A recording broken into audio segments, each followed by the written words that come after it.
And we are live on episode 71 of the Red Man Group. I am your host and moderator, Donovan Sharp. We are presented in part by the 21 Convention, which is less than 21.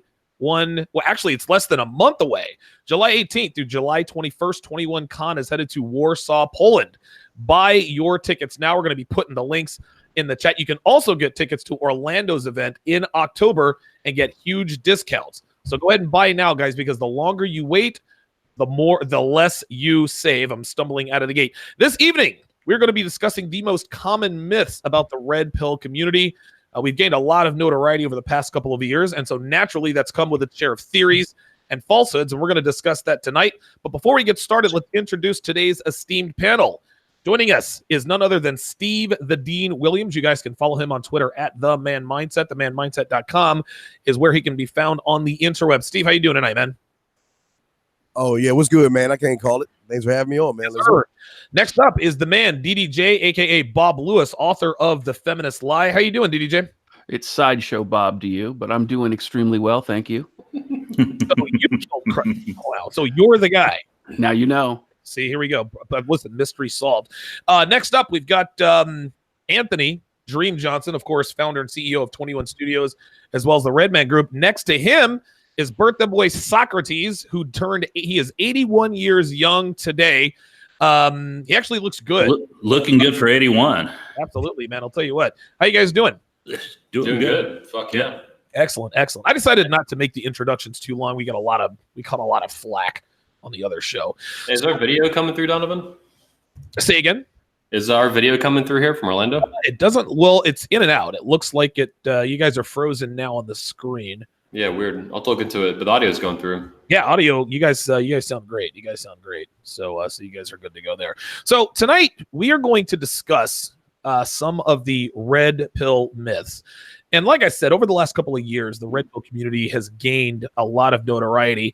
And I think it gained probably the most notoriety in a very short period of time with the documentary The Red Pill by Cassie J. And the Red Pill by Cassie J, it was an okay film, but to me, it focused mainly on the men's rights movement. And that's what a lot of the mainstream media, that's what a lot of the public thinks that the Red Pill is the men's rights movement. So I'm going to start with DDJ here.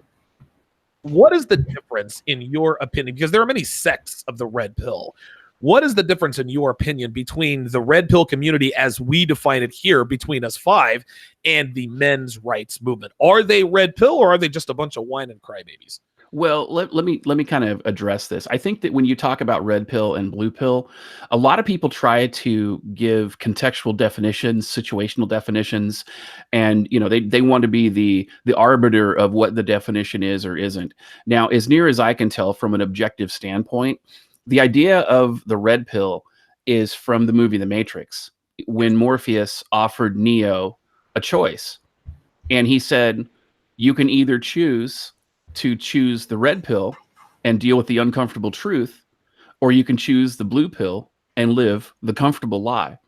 Now, the idea of the red pill community is dealing with objective and empirical truths, regardless of how uncomfortable or how painful they may be.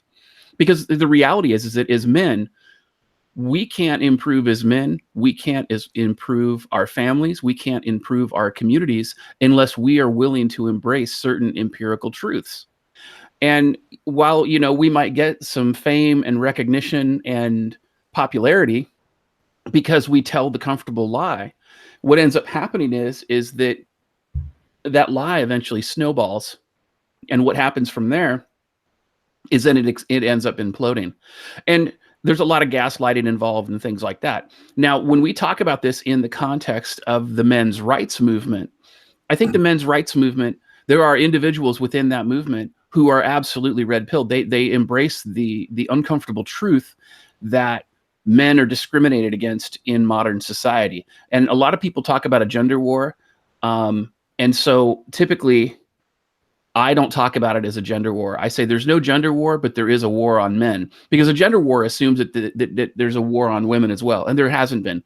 The last right that women got to bring them to parity in a legal sense to men was in 1963 with the Equal Pay Act. The problem is that a lot of feminist organizations refuse to enforce it. I mean, that's a rabbit hole for another show. Sure. But as far as like the men's rights movement is concerned, there are many people within the men's rights movement who they are not red pilled. And the reason they are not red pilled is because their movement in a large part has been co-opted by feminism. It's been co-opted by entryists, and it's been co-opted by those people who hate men. The perfect example is the Good Cuck Project. That's a feminist organization, right? I'm actually doing a video on that tomorrow, by the way. I've got an article. There you go. Well, I was told that there was a video at 11 a.m. today about it. There was like some Good Cuck Project live stream, but I don't know much about it. I'm just saying. But anyway, I digress. So they have a whole conference too, by the way, the International Men's Conference. That's consistent with. It's not as bad as Good Cuck Project, but it's pretty bad. Well, the thing about it, just kind of tangent a little bit, the International Men's Conference, it's a step in the right direction, just like Cassie J's The Red Pill is a step in the right direction. In other words, if you've been running around and you've been having your head up your ass and you've been living a blue pill life, then the red pill is something that isn't as painful. It's a small penis with lube, right? So when it comes to these sorts of things, it's less comfortable than the full truth, but it's not the full truth. So, and again, like all women, Cassie J made the show about her. So anyway, let me quit soapboxing and you can move on to the next persons for their input. Anthony, what are your thoughts on the men's rights movement as it applies to the red pill? And here's a sort of an add-on question. Why do you think that Cassie J conflated the men's rights movement with the red pill? Because I think the men's rights movement, it has red pill undertones, but they're not they're not of us. No, I agree. And I've gone to bat with them too. My audio's coming through good, yeah? Yeah. It's got new laptops checking at her. Oh, you're looking good. So my thoughts are pretty consistent with DDJ. I don't agree like 100%, but it's north of like 95% of what he just said. I don't see the men's rights movement as a red pill movement, but it's a lot better than like the average shit that, average dude's going through or what the average dude thinks. So it's not bad. I'm very critical of the conference. I went to bat on Twitter a few months ago, not even, maybe like 7-8 weeks ago, less than 2 months ago. And it was one of the organizers of the International, Conference for Men's Issues, the Men's Rights Movement conference, basically. And I was pretty pissed that I love Janice Fiamengo. She's like my favorite, by far, favorite female anti-feminist professor, philosopher, thinker. But the fact they put her at the top, the absolute keynote position of an entire conference on men, about men, for men, was just bananas. I talked about this actually with you, Donovan, in Orlando, the patriarch. Yes. Episode 3. But it's worth repeating. It's just like, dude, this is delusional. How do you not have the state of the West and the state of masculinity and the state of men and the state of families and the state of fatherhood and all these things is really serious and really dire. And you can't find a single fucking man to put at the top of this list of speakers.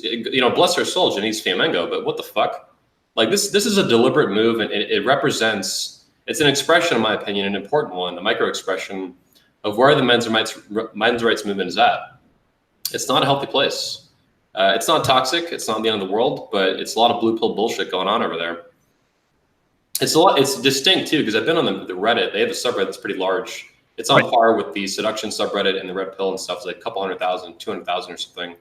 And I find it to be the most blue pill out of all the sub-tribes in the manosphere, much more so than MGTOW, including before the incel overrun refugees they had. It's a lot more blue pill than the red pill community, obviously. It's more blue pill even than the POA community and stuff. I don't know what it is about that movement, but at least the iteration I've seen lately is just like, damn, dude. You mentioned the documentary itself. Why did they try to co-opt the red pill brand? Yeah. Yeah, they probably just saw it as a really, I don't know, I've heard obviously, others on the show have discussed that was a very deliberate brand grab. It might have been directly against the red pill subreddit community on Reddit. I don't know for certain on that, like that's fact. But what I do know is like everyone else on the internet over the past like 4 years, the red pill is a powerful brand. Yes. The Matrix did very good with like solidifying that in like popular culture. And it's useful. It's been used, not just with them, but 1,000 times over.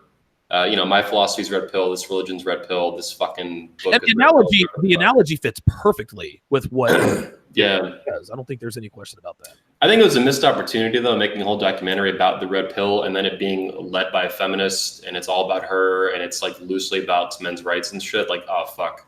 Paul Elam really fucked up.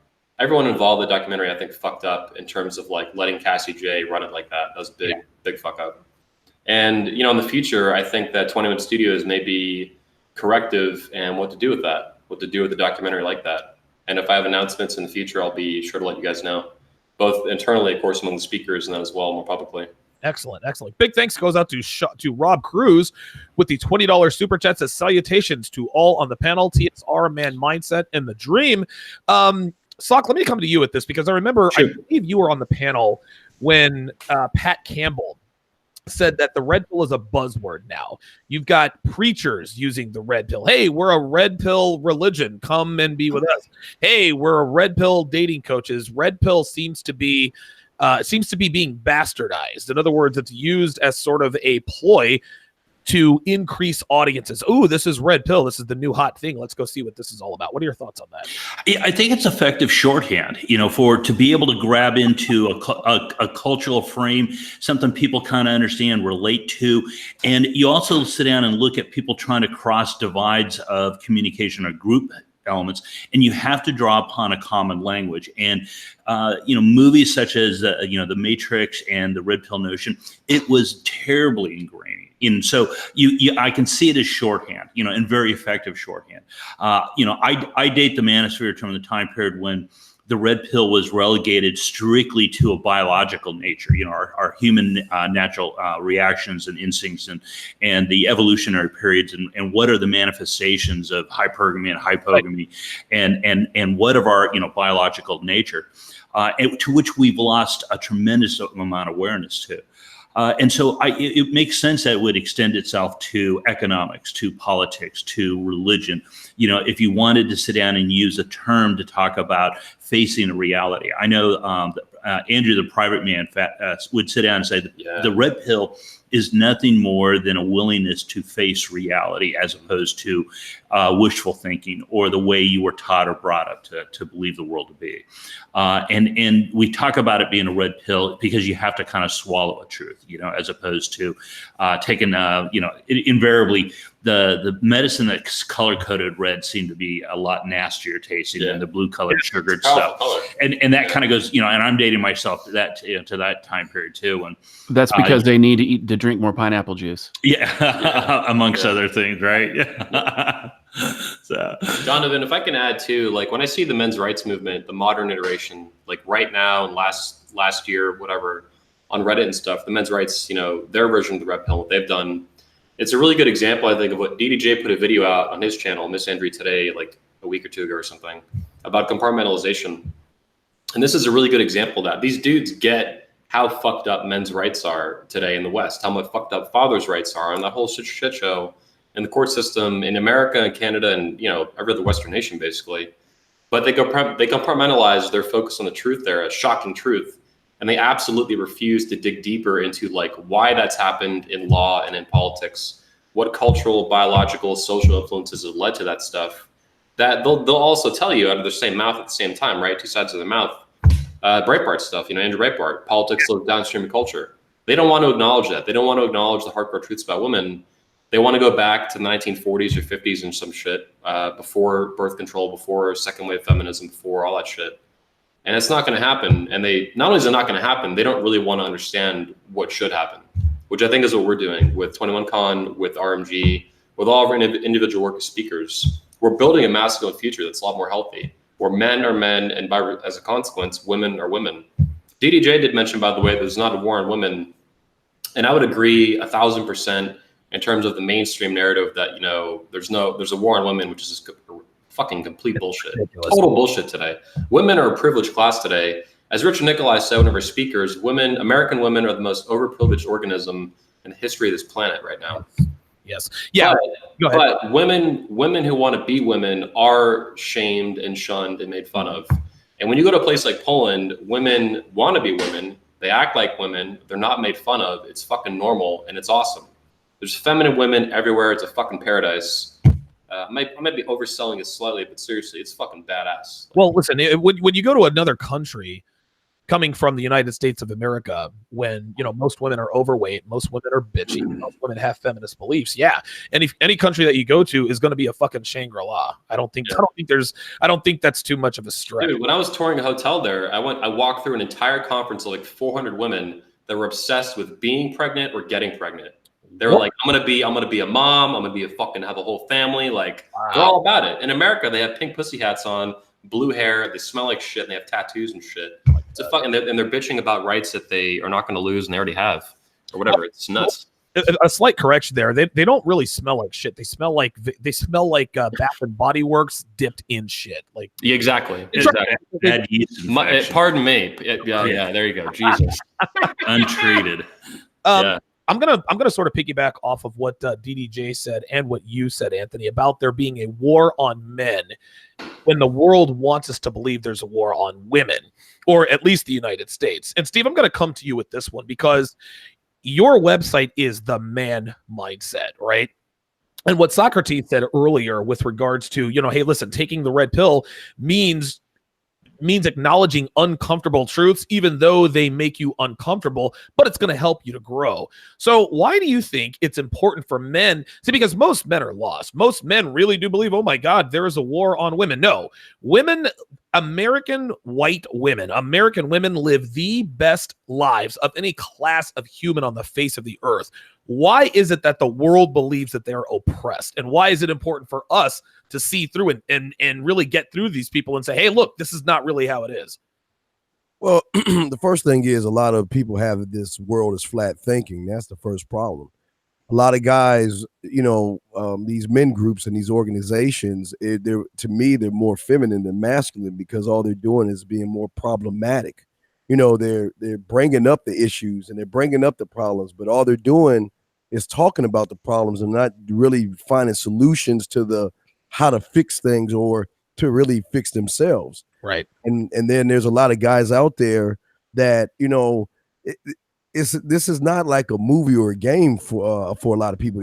Anybody can say I'm red pill, but people don't understand that saying red pill and living that life as a red pill man are two totally different things, because you can't go around beating your chest saying you're one thing and behaving a certain other way. I mean, I've seen it a lot, but the issues that are going on is basically a lot of these guys out there, they say they want the truth, or like I say, they say they red pill because they want to handle that truth or they want that truth, but they can't handle the absolute pure truth because it really shows a reflection of what they really are.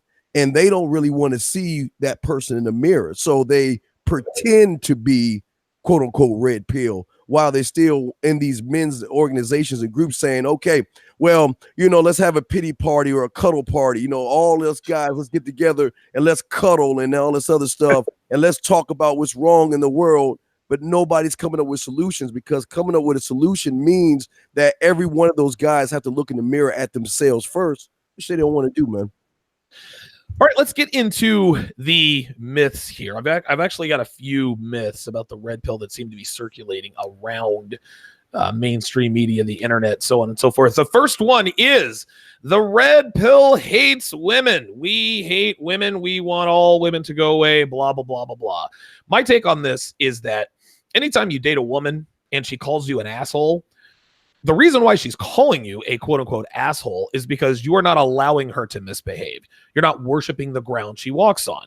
Well, this is in essence what we do in the red pill community. We point out unflattering truths about the second sex. And so anytime, and we always know how women react. Anytime somebody says something bad about them, in even the most innocuous way, oh my God, they're a hate group. So DDG, I'm going to come to you. I'm going to come to you first. Why is it that the mainstream media thinks of the red pill as a hate group? Why do they say we hate women? And let me ask you, do you, DDJ, hate women? No. First and foremost, let me say a couple things about myself first and foremost. Okay. I was married twice. I was divorced twice. I have 4 children. My oldest child is a daughter. My youngest child is a daughter. Oh, and so when it comes to women, I absolutely don't hate women. But I think that the issue is that I think the mainstream media, the legacy media, I think is a more accurate term in this day and age. I think the legacy media is really pushing this idea that red pill men hate women because they don't want anybody to pay attention to the uncomfortable truths that red pill men speak. Nailed it. In addition to that, I think that the other side of it is that feminism has been telling women, look, go be promiscuous. Just be as promiscuous as you can. And by the way, we're going to go ahead and give you all these options to go get your college degree. We're going to give you all these additional crutches to make sure that you get a job. And then when these women get into these jobs, these women get these college degrees that they're not qualified for. Yes. They get these jobs that they're not qualified for. And then they start realizing that reality is completely different and they're completely out of their depth. So then these women start losing their jobs. And guys who hold these women accountable, they're like, well, no, you must hate women. That's why you're trying to fire this woman. She has a degree. Look, look, I'm old enough. I'm almost as old as Socrates. But I remember when I was in high school, do you know how you got your college degree? What you did is you went to a 4-year college, and then after you went to a 4-year college, you went and did an apprenticeship. So you got real world actual experience. And then once you got your degree and you got your real world experience, then when you finally got into the job, they basically had somebody who would mentor you to kind of teach you the way of everything. That's not what happens today. What happens today is that you have these social justice indoctrinated bigots coming out of college who have no academic knowledge in their fields of study. They show up, and when you tell this person, look, 2 + 2 does not equal 47, or maybe you should show up on time for work, or maybe when you go to your cubicle, you won't smell everybody out because you're afraid of showering. Now you're oppressing them. You're oppressing them because heaven forbid you hold these people to a first world intellectual standard. And that's a problem. So it's a huge reframe. And the other issue is this: on a personal level, you have feminists telling these women, every time you have an argument with your man, that's abuse. Every time your man disagrees with you, and that disagreement that he has is based on facts and you're in actuality wrong, that's abuse. And so these women are like, oh, well, he's abusive, he's this, he's that. I mean, in the manosphere, we call this shit test, of course. Yeah. But really, it goes beyond that. And so what happens is that the mainstream media, when you talk about the red pill, the mainstream media just says, look, we don't want to have this conversation. We are afraid of having a legitimate, intellectually honest conversation about the issues between men and women in order to improve or to sustain or to reinvigorate our society. So instead, what we're going to do is we're going to just be dismissive of the other side. We're going to reframe them, falsely accuse them of things that they're not doing, and we're just going to say that they're misogynist. So anytime a man has standards, anytime a man says, look, you're not being fair to a female, whether it's a feminist in college, whether it's a romantic relationship, whether it's a professional relationship, they're going to say, no, we're not going to have this conversation because we can't deal with the uncomfortable truth.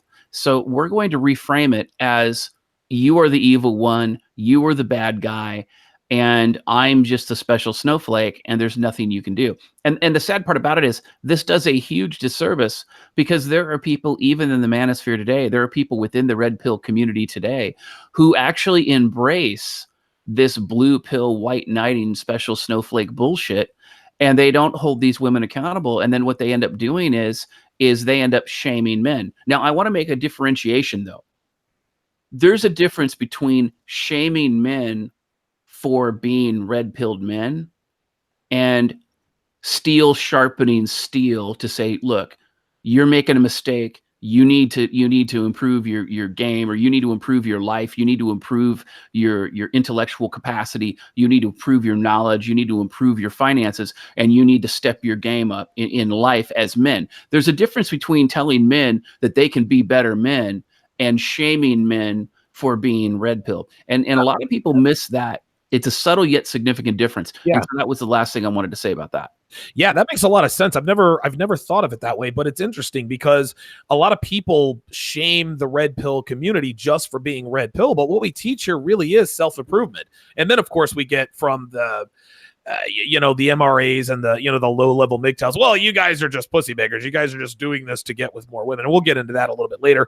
Anthony, what are your thoughts on assertions of hate? Anthony Dream Johnson, do you hate women? Yes or no? Yeah, I remember once I was asked this question on the Man Mindset show with Steve the Dean Williams, actually, my first time on his show. There you go. I need to get back on there. It's been a while. So my immediate response to it is it's designed this way on purpose, and we're going to call it the Bruno from this point forward. So whenever anyone accuses me of that, my immediate answer is go fuck yourself.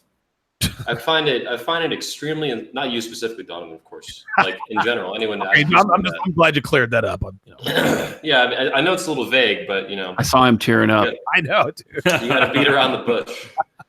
Like a Canadian. I'm an American. I think you were born in America too, Donovan, right? Yes.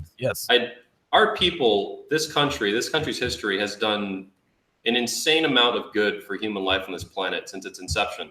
Since the founding of this country, specifically 1776, the Revolutionary War, everything that's happened since. Right. Not everything. I mean, obviously, it's been a complex and fascinating history. But when I'm accused of hating half of the human race, 3.5 billion whatever women or some shit, that is just fucking retarded beyond retarded.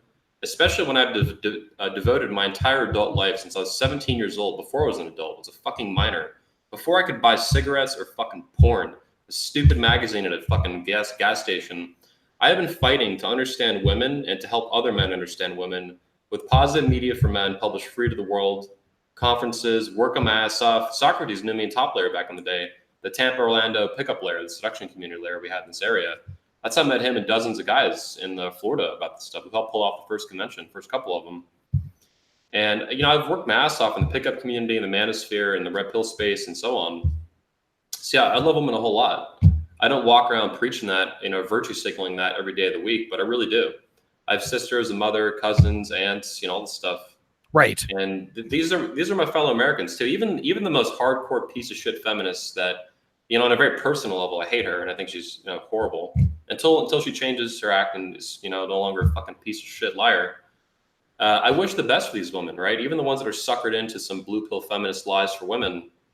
I wish the best for them. I want the best for this country. I want to make women great again. That's a very positive message, and that's literally wearing it on my fucking head. So yeah, my answer, going back to circular here, is if anybody accuses me of that, gets an instant go fuck yourself. Well, and let me interject real quick. I will say this, and again, I'm not speaking specifically for myself or anything, or anybody here on this panel, but I'm told hate fucking is a thing. Yes. Yeah, I can attest to that. Yeah, it absolutely is a thing. Socrates, what are your thoughts on the mainstream media telling everyone, hey, don't be a part of the red pill community? They hate women. They teach men to hate. They're misogynistic. Well, it's terribly effective, isn't it?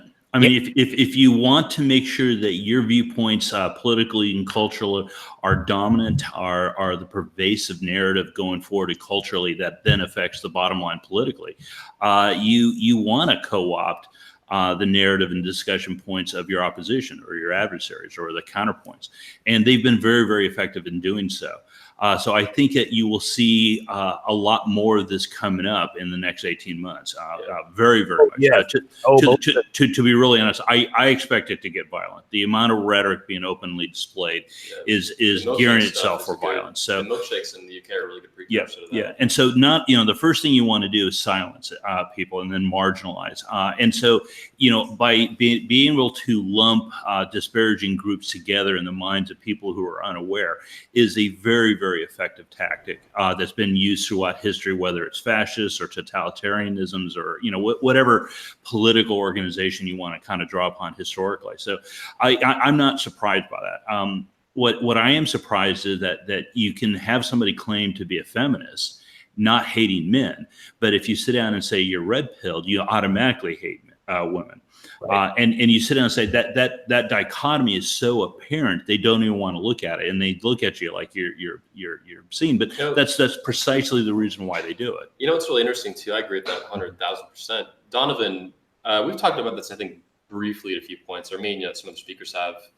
And obviously you have "Make Women Great Again" right there on your fucking desk. I'm wearing it on my head. There's probably more hats behind me or some shit. You wouldn't, feminists bitch about men all the time, right? Whether it's through a company like Gillette, the American Psychological Association, more explicitly feminist groups, marches in the streets with pink pussy hats on, all kinds of stupid bullshit. They bitch and they bitch and they bitch about men and toxic masculinity. And yet never in a million fucking years would you see them wear a hat that says "Make Men Great Again." Right. They would never do that because that's a positive message. Because they secretly fucking hate men and they project it when they ask this question. Do you hate women? Of course not. Go fuck yourself. You hate men though. That's why you're obsessed with the fucking question and accusing me of it. Because they want to shut down all this conversation, exactly like Sock said. They want to shut down any kind of conversation that's critical of women. We're running off a cliff. We're going to drive this whole country and this whole culture, all of Western civilization, off a cliff in a long enough time span, which I think is what we're seeing. And we're trying to stop. And it makes it incredibly shorthand from the standpoint that you don't have to talk argument. You don't have to give cases of why or what. They just hate women, and getting there first does the heavy lifting. And if you provide people the emotional response that you want, these tools only hate women, you've done all the work you need to do. It's terribly, terribly effective. Before I get to here, Anthony made a very good point about see the difference to me between the red pill and feminism, and a lot of people think that it's sort of a dichotomy. It's the feminism versus the red pill, and I guess it kind of is. Pepsi, Coke, whatever. But the red pill, and we're going to get into this a little bit later. Yes, we point out unflattering truths about women. Yes, we talk about what's wrong with women, but by the same token, we talk about how men can improve themselves. Feminism doesn't do any of that. It's just men bad, men bad, men bad. They never ask themselves what we can do to improve relations between them and men. It's just hate men, hate men, hate men.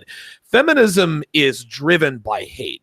You have to pretend to hate men to hate men to be a feminist. Don't do anything for men. Don't do right by men, et cetera, because the minute, let's just say that men got their shit together, then all of a sudden feminism has to cease to exist. But feminism doesn't seek to improve relations between men and women. No, all we want to do is fight. There's no, you want to know, here's the $1 million question. What is feminism's end game?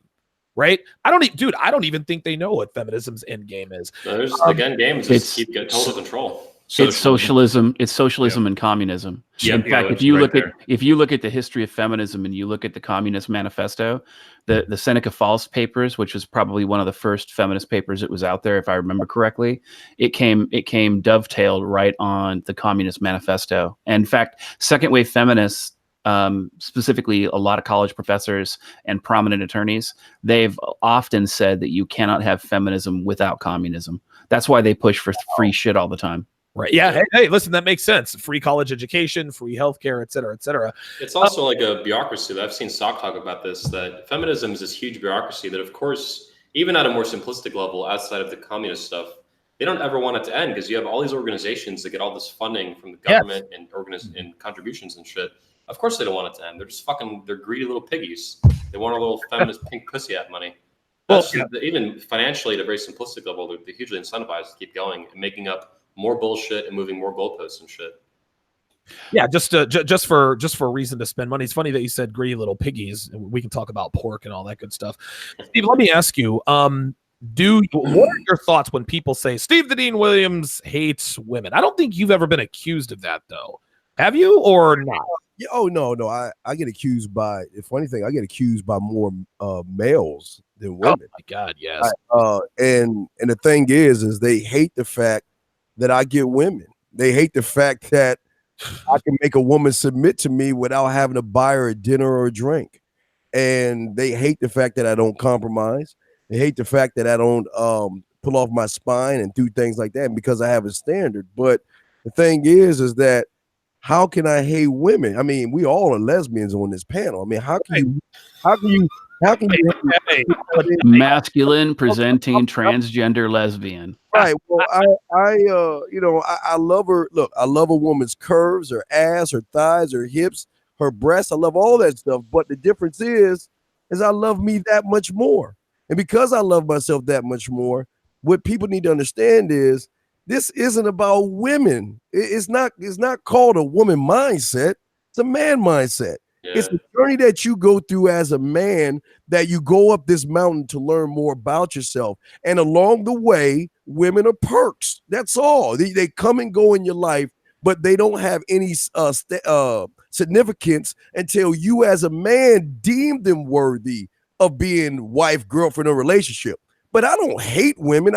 They're giving too much ass up to hate them. How can I hate them? Throwing ass at you all the time, sending you nude photos, trying to talk to you, trying to pick you up. How can you hate that? I mean, the great irony is that women reward you for this kind of behavior too. Yes. Smack that ass. I mean, they fucking love it. It's like, this is what I love. This is what I love about women who talk shit about the red pill. There are all of these articles, just scathing articles. Oh, these guys think we have it figured out. They all think we want to be dominated. They all think we want to be talked down to. They all think that we want to be treated like shit. We don't think this. This is exactly what. Listen, when you reward men for that kind of behavior, we're not stupid. We're going to continue to engage in that behavior. DDJ, what you got? Yeah. So here's the thing. Like I lived in the Pacific Northwest. I lived in the feminist stronghold. They all like it rough. they all like to submit. They're out in the middle of the street talking about pink pussy hats and power, and then they're on their hands and knees in the bedroom. So it's a complete pink power bottom. Yeah, exactly. And I mean, there might be some power bottoms, but they're all bottoms. And in fact, if you go to the slut walks, you see it. They have it out on display. So I mean, it's hilarious because it's like they have all these fantasies and everything, and there's studies to show all these women have these fantasies about being rough treated by men sexually, and then they go out in the middle of the street. They're like, we're gonna virtue signal. Okay, yeah, keep talking. It's so interesting because one of the interesting points, I guess I don't know what word I'm looking for. Maybe it's a dichotomy, is that the red pill, we here in the red pill, we don't deny our biological need for that kind of sex. We don't deny that the need to be masculine, but feminism denies the need to be feminine. Right? Mm-hmm. Like, of course, all women want to be dominated. That's not a social construct. That's Mother Nature. And here's my theory: the more power, the further up she is on the career rung, the more butch she tries to be. And I am woman, hear me roar, dude. The rougher she wants to be rode, man. You're telling me Hillary Clinton likes to be choked the fuck out? I mean, like Bill is like choking her out. Bill Clinton is a G. I would too. I would just do it to shut her up. I mean, well, yeah, you choke her out and then you go find a real woman. Yeah. Yes, make her watch. Monica, right? Yeah. Let's get to the third myth. We're going to be opening up the phone lines here in about 10 minutes or so. The red pill only teaches men how to sleep with women. The red pill is all about pickup. They're all about the one night stand. DDJ, what say you? No. Actually, it's actually kind of funny. There's only one small portion of the manosphere / red pill community that actually does that, and that's really PUA. What the red pill does is, specifically as it relates to men, is it teaches men how to improve themselves, and it teaches the nature of feminine women and the nature of feminist women. There you go. And so when it comes to that, now you know how to treat both. You know how to navigate. Why? Go ahead. No, go ahead. Oh, I was going to say, it teaches you how to navigate that male-female interaction. I mean, I've always said, and I've said it for a while, that the social contract, in my view, between men and women has been destroyed, mainly because of the laws and because women are incentivized to destroy their relationships. But that said, you could still interact with women and have positive interactions with women. I do. Absolutely. And I know a lot of people who do. And I'm not even talking about sexually. I'm just talking about even platonically. So the red pill teaches men how to have that interaction. It also teaches men how to be confident in their ability to problem solve and to navigate the trials and tribulations of life. Because we all fall down, but we still have to learn how to stand up. We still have to learn how to manage conflict. And on top of that, we have to learn how to manage relationships. And I'm not just talking about male-female romantic relationships. I'm talking about relationships amongst other red red pill men. I'm talking about relationships with our children, relationships with our parents and our other family members. All those things are extremely important because our society is built on the strength of our relationships. Right. And those relationships, all relationships of all kind, are built on trust. So when someone lies to you, or when somebody acts unethically, or they invite a wolf into the hen house, so to speak, or they invite an enemy into the sanctuary, those people are betrayers. And the red pill allows people to see those people for who they are.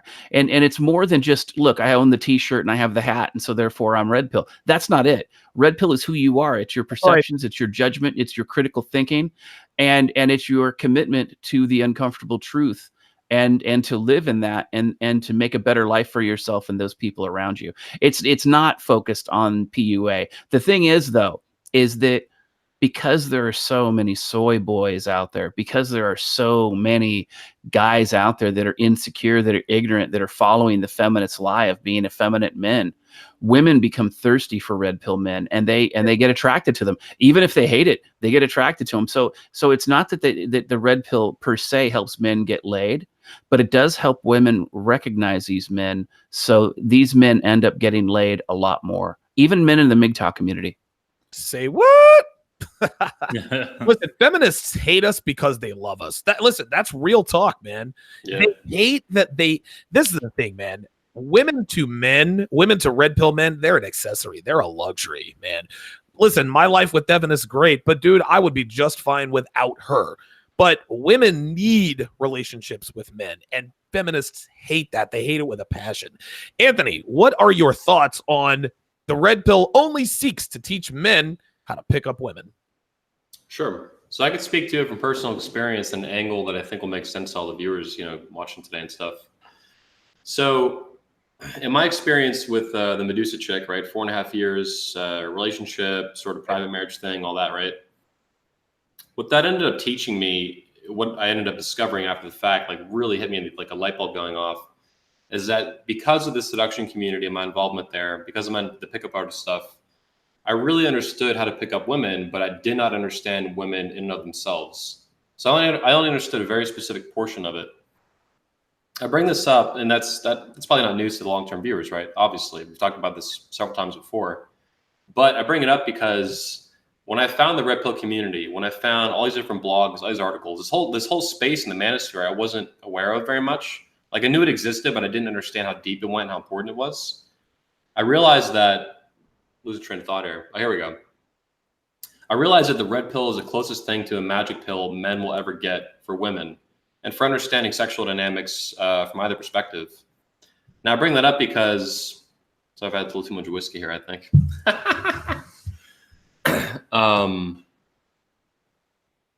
What proof is the whiskey, by the way? It's Crown. It's good Crown shit. Yeah. Yeah. It's been a long couple days. So the red pill, though, is definitely man, I'll have to come back to this. Fuck, I'm losing train of thought with it.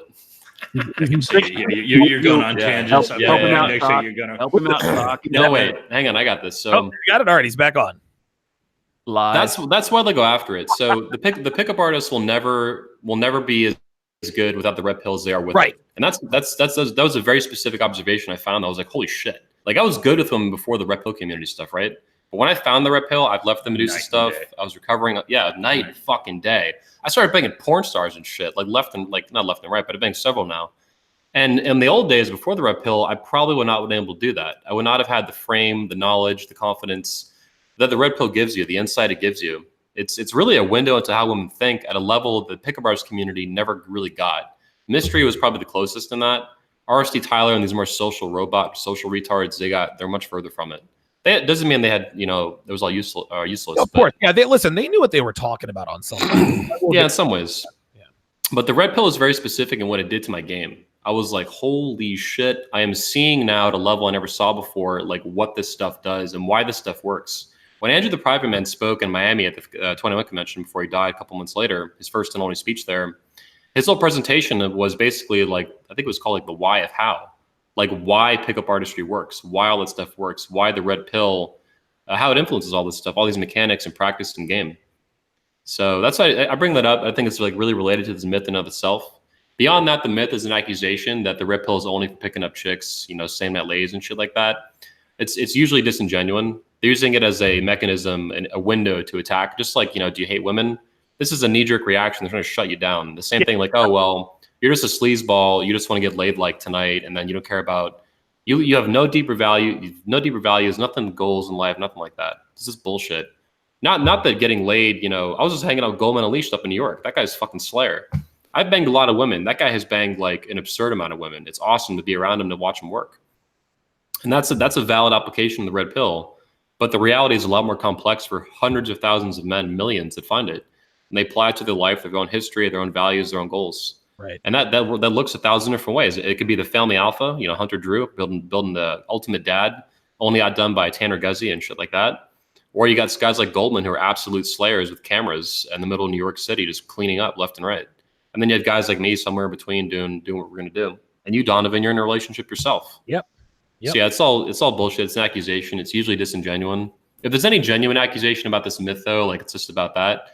I mean, that's why I brought that up actually too. Is that the red pill is extremely fucking powerful for same night lays and all that shit. So if it's a genuine accusation or insult, I mean, that would be the window. That's why they're doing it. It's ridiculously powerful for it. There's nothing better you're gonna find. Listen, I agree with that. And I think it depends on who you talk to. I think that there are a lot of MGTOWs out there who really do hate women, right? They really, and they're part of the progression into, red pill awareness is the anger phase.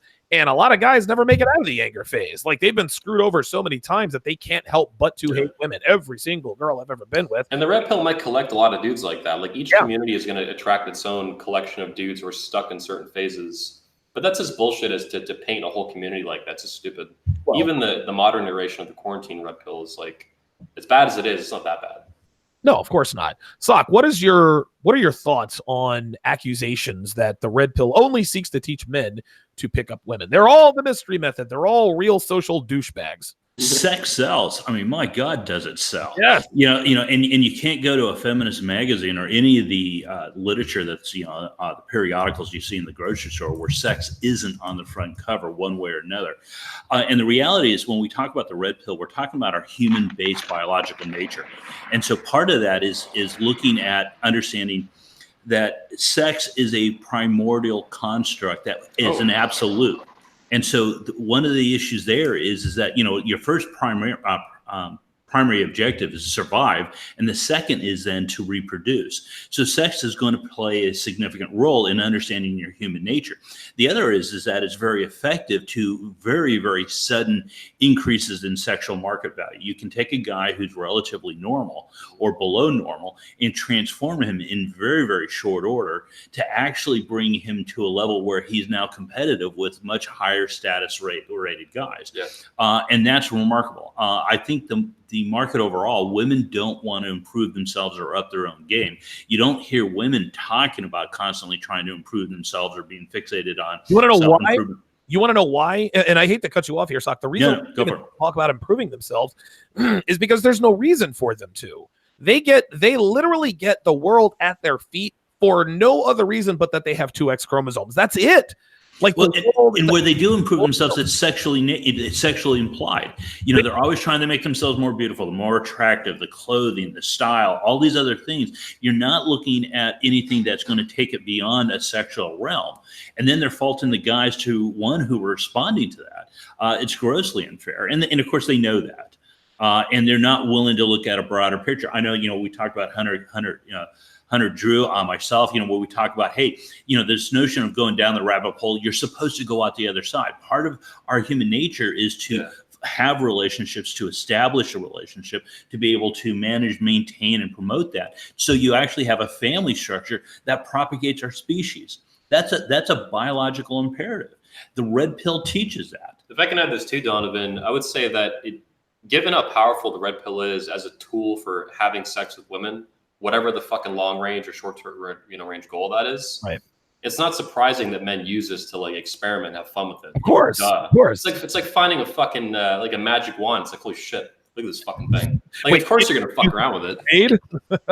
Yeah, that was my first. I mean, I had just gotten divorced or whatever you want to call it at that point in my life when I found the red pill a few months, just a few months after. But even independent of the divorce thing, I mean, holy fuck, this is this awesome new tool I have. Dude. This whole concept that encompasses so many really powerful reality-based ideas. Yeah, I'm gonna fucking use it and have some fun with it.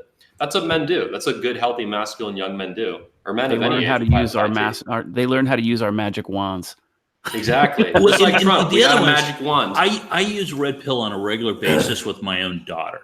And it sounds obscene, but it's, a lot of times it's being able to take up personal space. Dude, I noticed boundaries. last night, his daughter was, she kept throwing footballs at me and we're playing around and stuff at his birthday party. And I was talking to a buddy of mine. I'm like, dude, girls never change. Like, this is a 3.5-year-old girl. And I'm seeing similarities in behavior between her and like a 35-year-old. Right. I'm like, it's the same, really, damn thing. Scary. And without the red pill, I would not have been able to conceptualize that and accept it in an instant. Like, oh, that's what I'm seeing. Like, holy shit, that's deep. Like, listen, I had a consultation client who actually told me, he's like, dude, my 6-year-old daughter shit tested me the other day. I said, this is how it is. Go ahead, Sock. Well, and the other thing is you can reverse that. The other day I was with literally an 85-year-old woman. It's part of the job I was doing. She was older and she's kind of being, professionally. And so all I had to do was, there was this moment of teasing her like a little kid. And it's like, stop that, and she just looked at me like, and I was like, no, and it was over exaggerated. It was playful, but it immediately touched something. And the ability to bond and connect and develop rapport was instantaneous. And here you're talking about, in essence, a very aged woman. Yeah, women grow old, but they never grow up. We got Bobby Dino in the house. I'm going to get to him here in just a second. Steve, what are your thoughts on the red pill only seeks to teach men how to pick up women?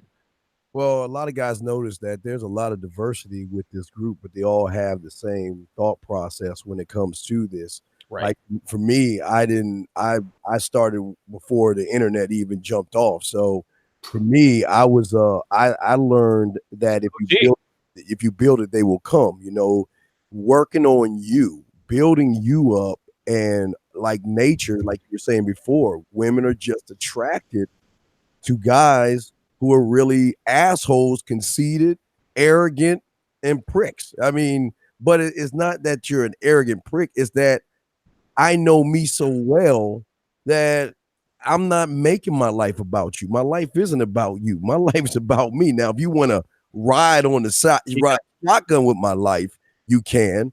But unfortunately, that for a lot of guys, that comes with the territory.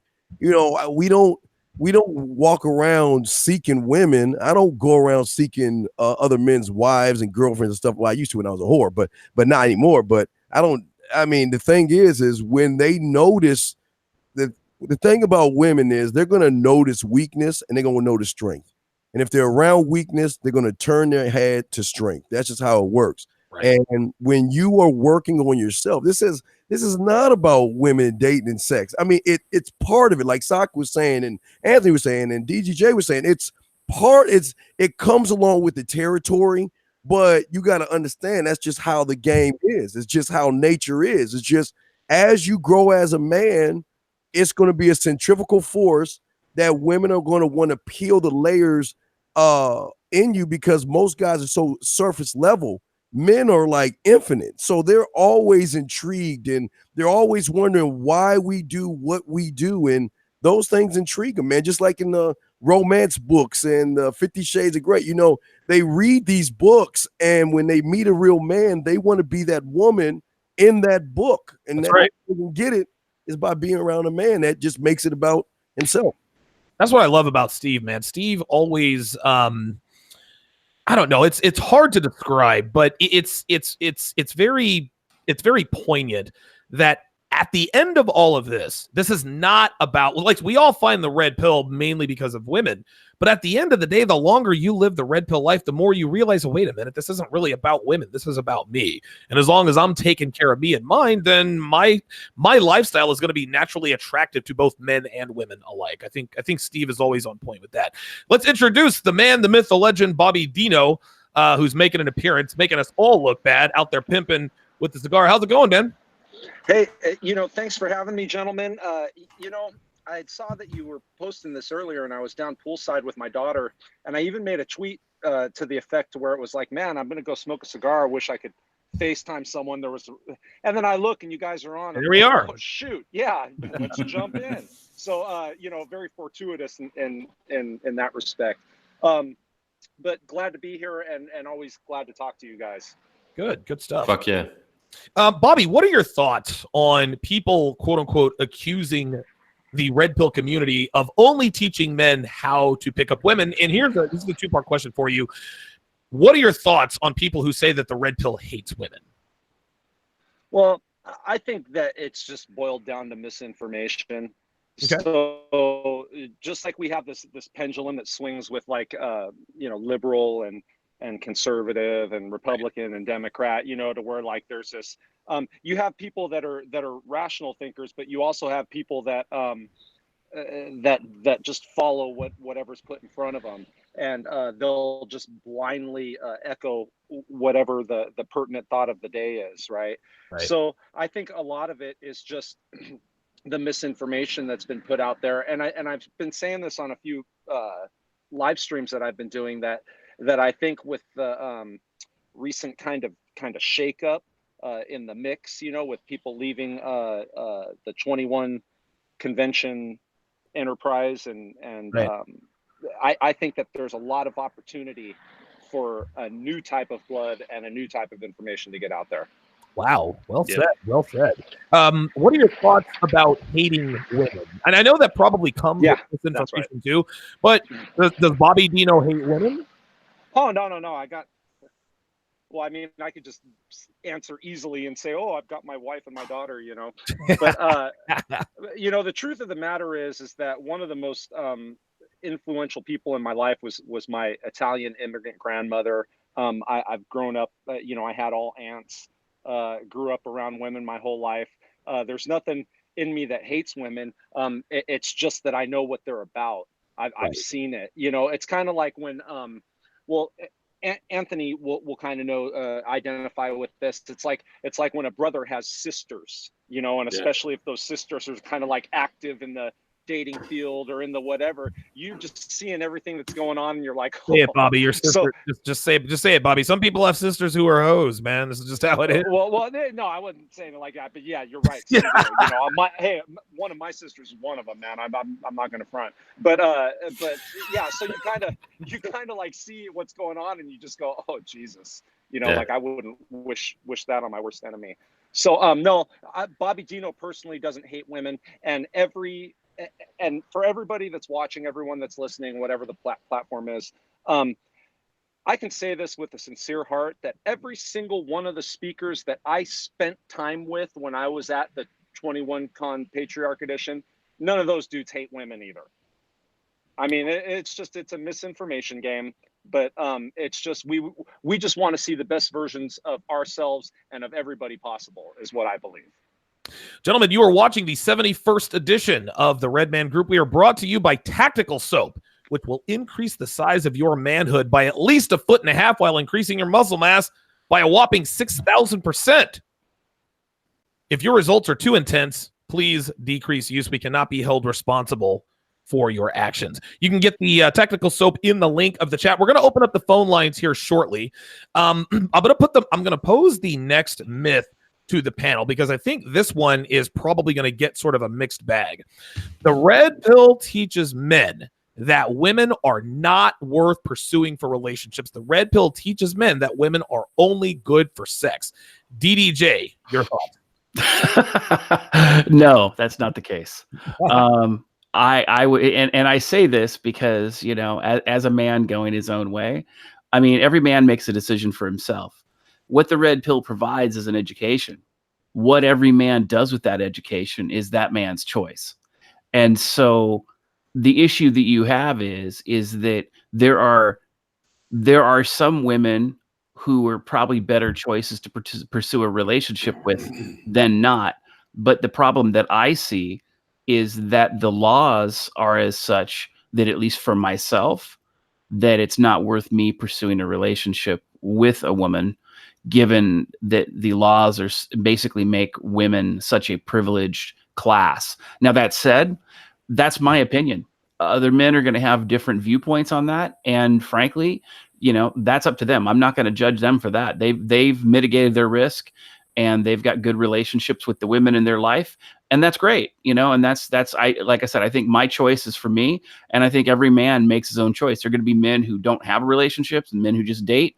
There's going to be, again, red pill gives men an education. What men choose to do with it is up to them. I have never, listen to me, man. I have never heard it. I've never heard it said like that. And that makes sense in the world. Yeah. I second that, Donovan. Yeah, man. I've never heard anybody explain it like that. And because we have people on either side of the red pill, and it's freaking terrible to say this, but we have people who say, well, you don't pursue relationships with women, so you're whatever, right? And listen, I'm as guilty of this as anybody. For saying this. And then, of course, we have people who don't pursue relationships with women say, well, you're a pussy beggar and you're going to get burned sooner or later.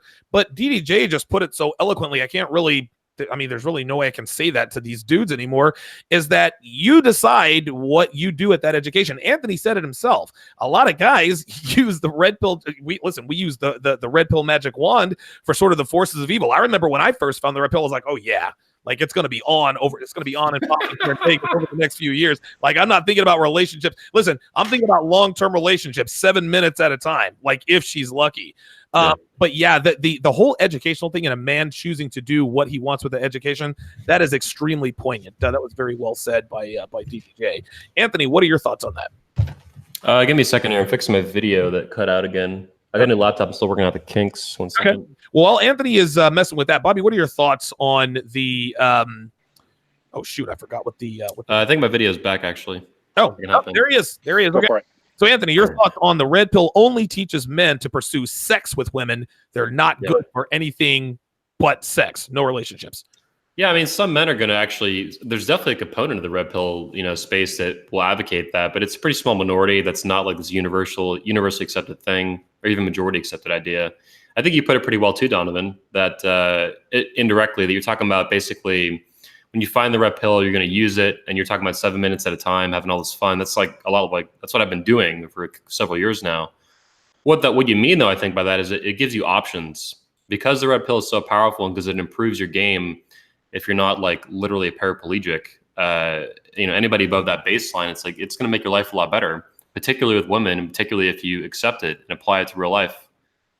So yeah, it gives you options, and I think what that means in today's world is that naturally, I haven't had a relationship since the Medusa experience. It's been over 3 years now, but a lot of that has not been me purposely avoiding it too much. Right. I've had a lot of women push. I have women on my phone right now pushing for a relationship, like literally, like mid-show.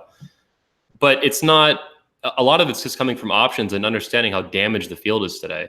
So I think there's kind of two layers to it. It's like women in general, and then women in the current context of current culture. Do you avoid them for relationships? And the red pill teaches you that women today, accurately so, a lot of them in the West are fucked up. American women today are much different than women have ever been in history, ever, for thousands and thousands and thousands of years. So I think most red pill men are going to, in some way, mimic what I've done, which is avoid relationships. What you end up doing with that in the long run, that might turn out differently. You might want to expatriate, like I've been looking at, going to Poland, picking up a baby mama on the side of the road, some milkmaid. Feel me?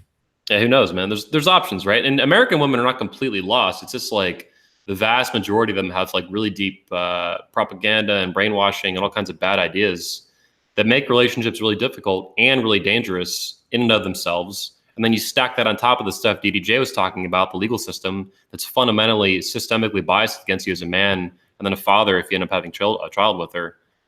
Yeah, I don't know if that outlines everything there is to it, but it's a good starting point list of how fucked up the situation is.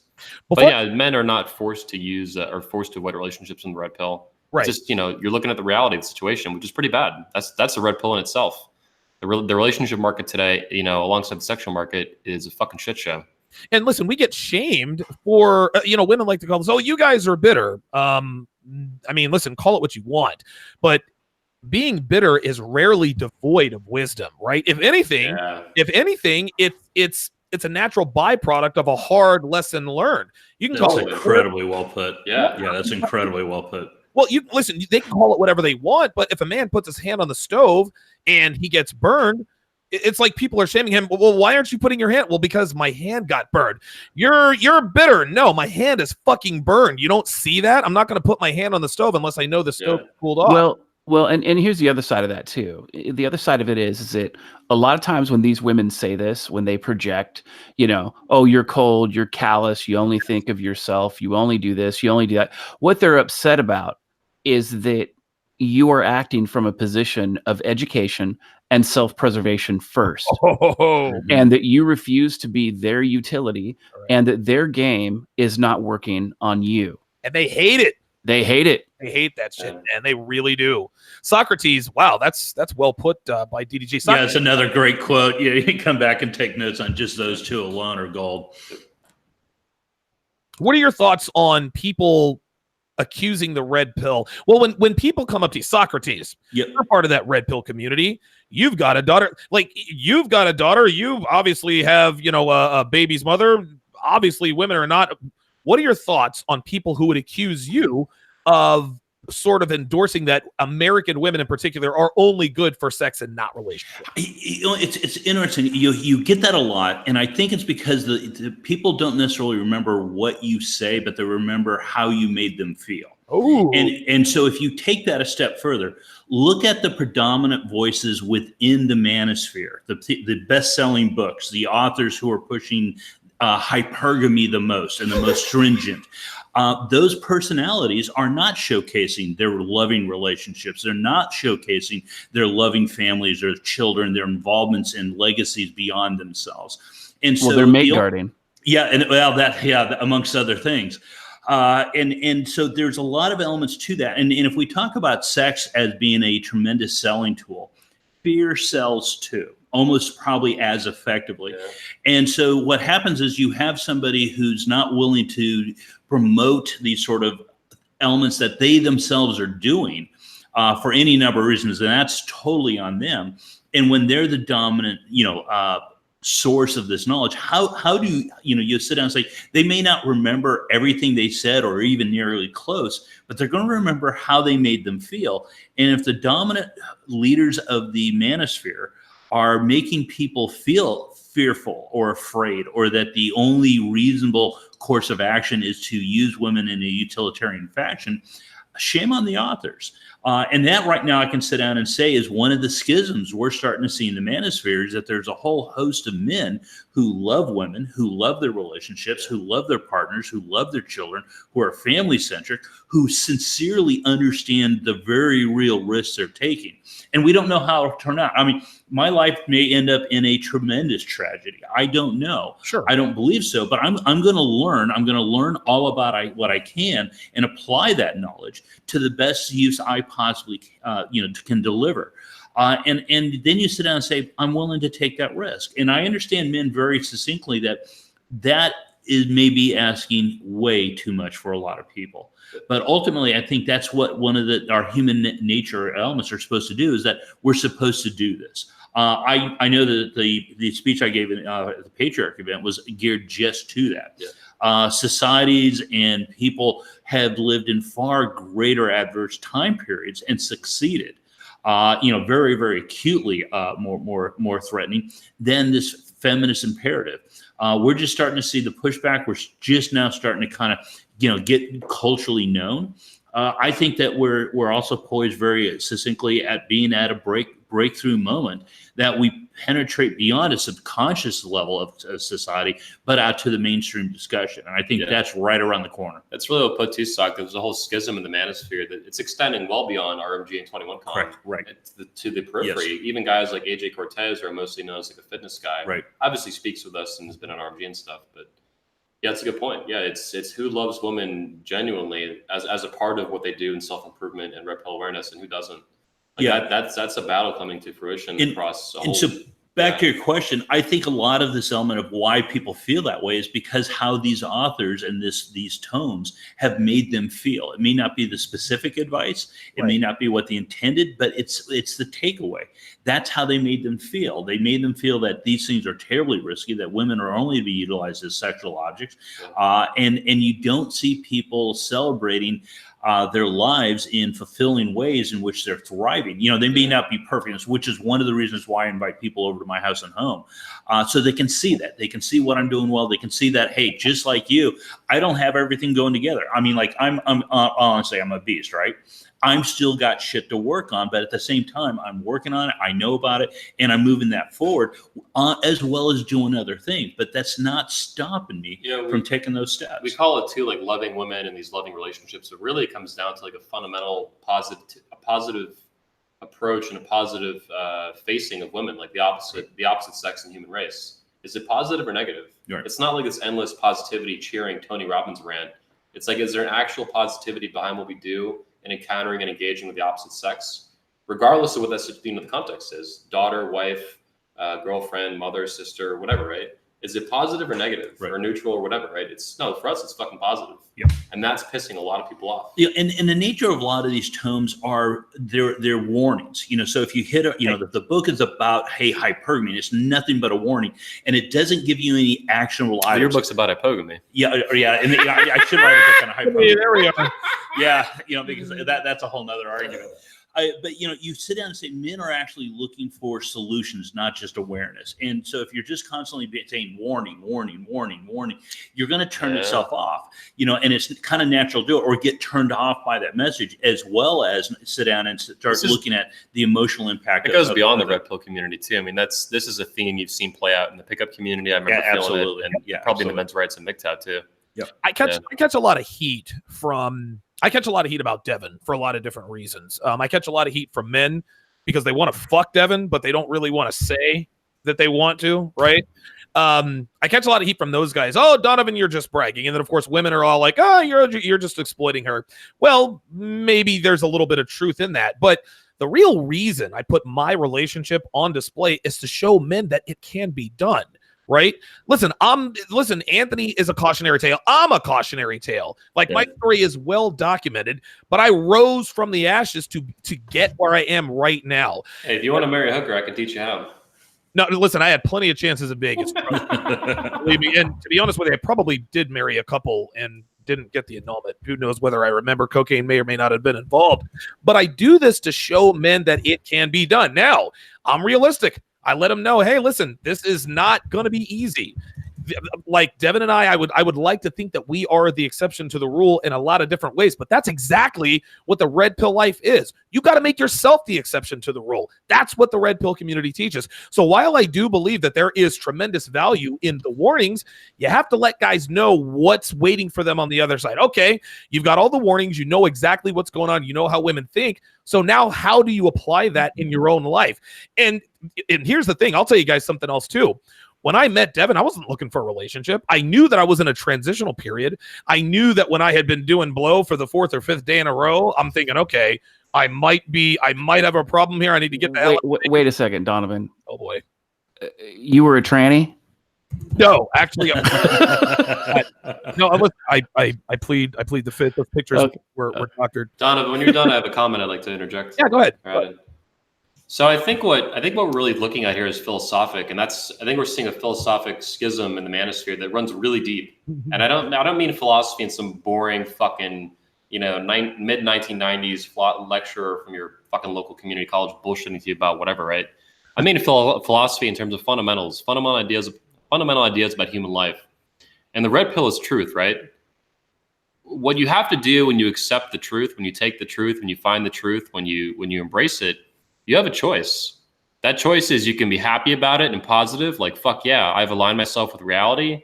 Or you can be neutral about it and try to ignore the issue. Or you can be a negative Nelly little bitch. And I think that's what we're seeing. Men find the red pill across, the manosphere, particularly in the red pill community though in itself, obviously. And you have a fucking choice, man. When you take that fucking pill, how are you going to feel about it? It's not just this automatic process. They want to make it this automatic philosophic process, like, oh, well, reality's fucking harsh.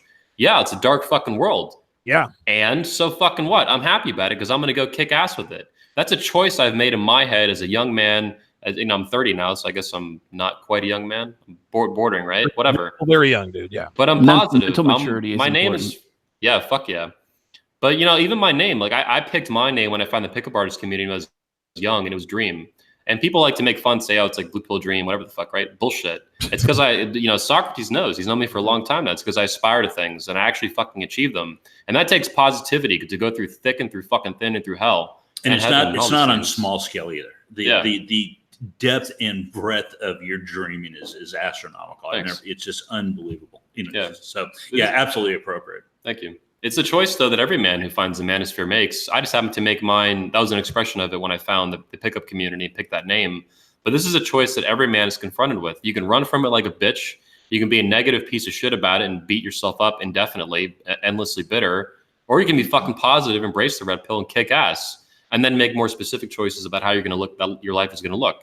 Whether it's a MGTOW-ish life, a red pill life, you have a wife and family like Hunter, or whatever you're doing. Or like Donovan, you have a relationship, but you're not building a family with it yet, or whatever.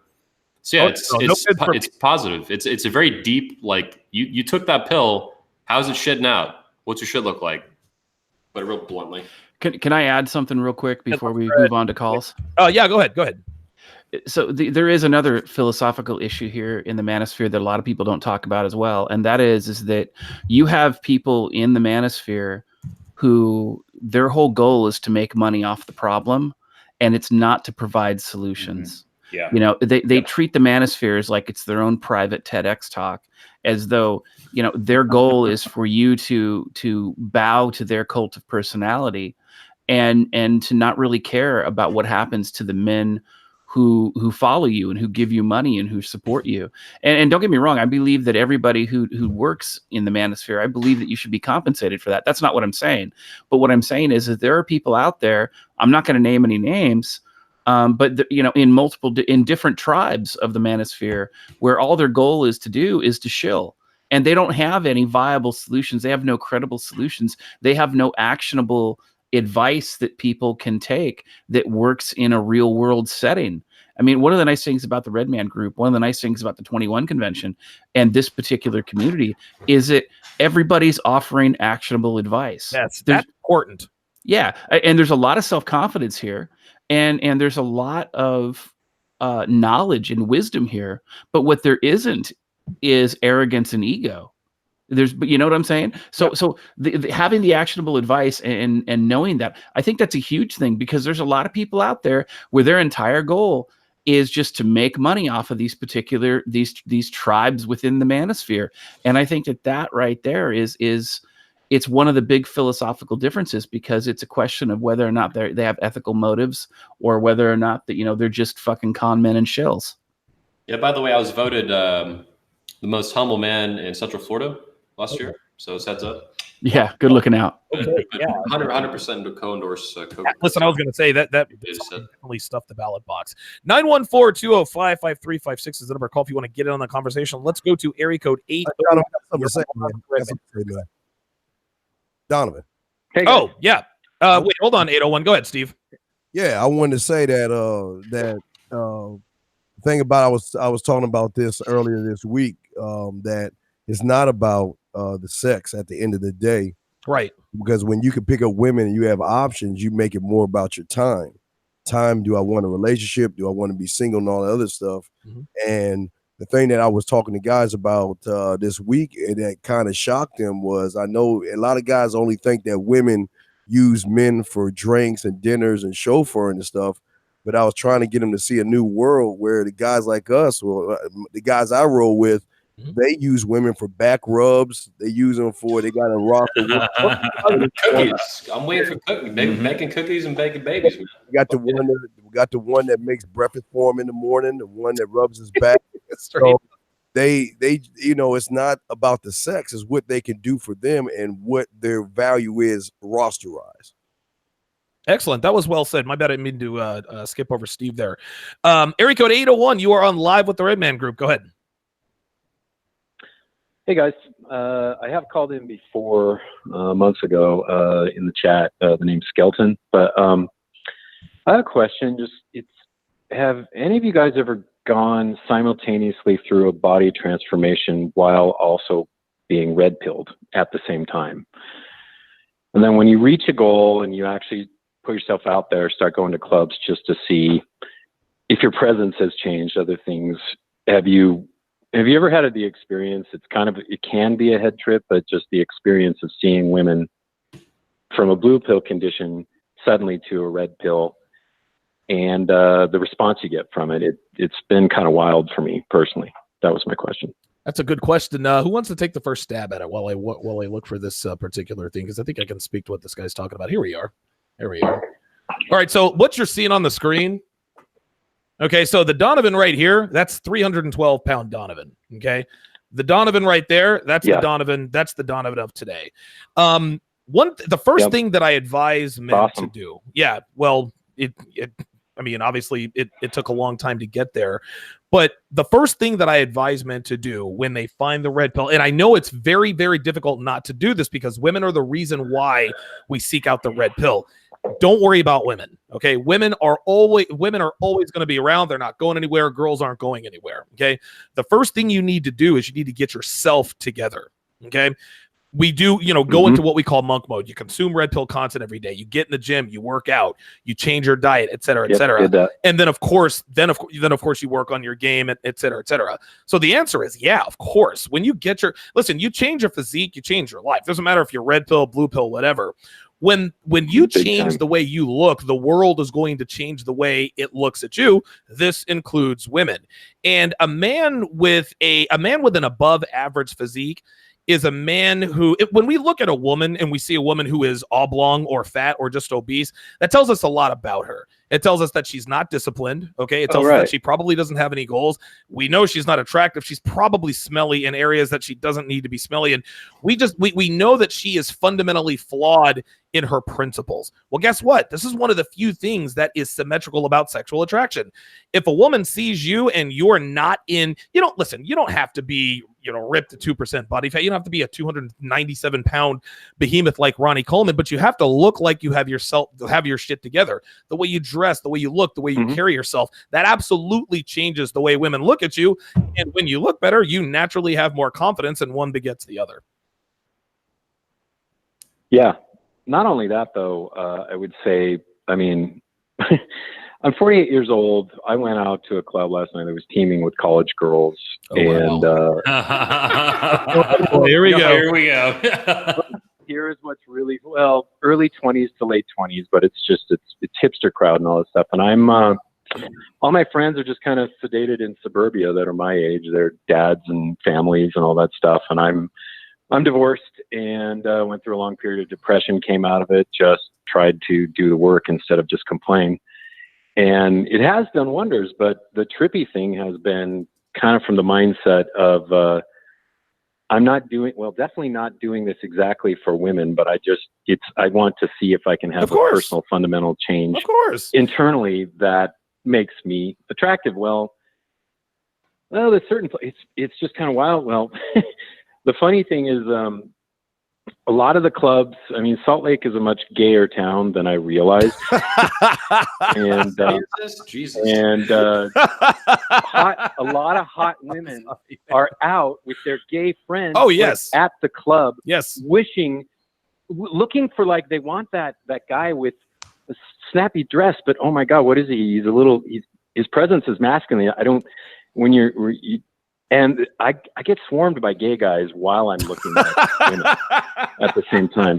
It's really, really, really weird because I believe that I went from kind of invisible to suddenly, who's this guy that walked in? I know how that sounds. I don't want to sound like an egotistical fuck. It's Well, can I interject something here? Gay guys go, whoa, masculine presence.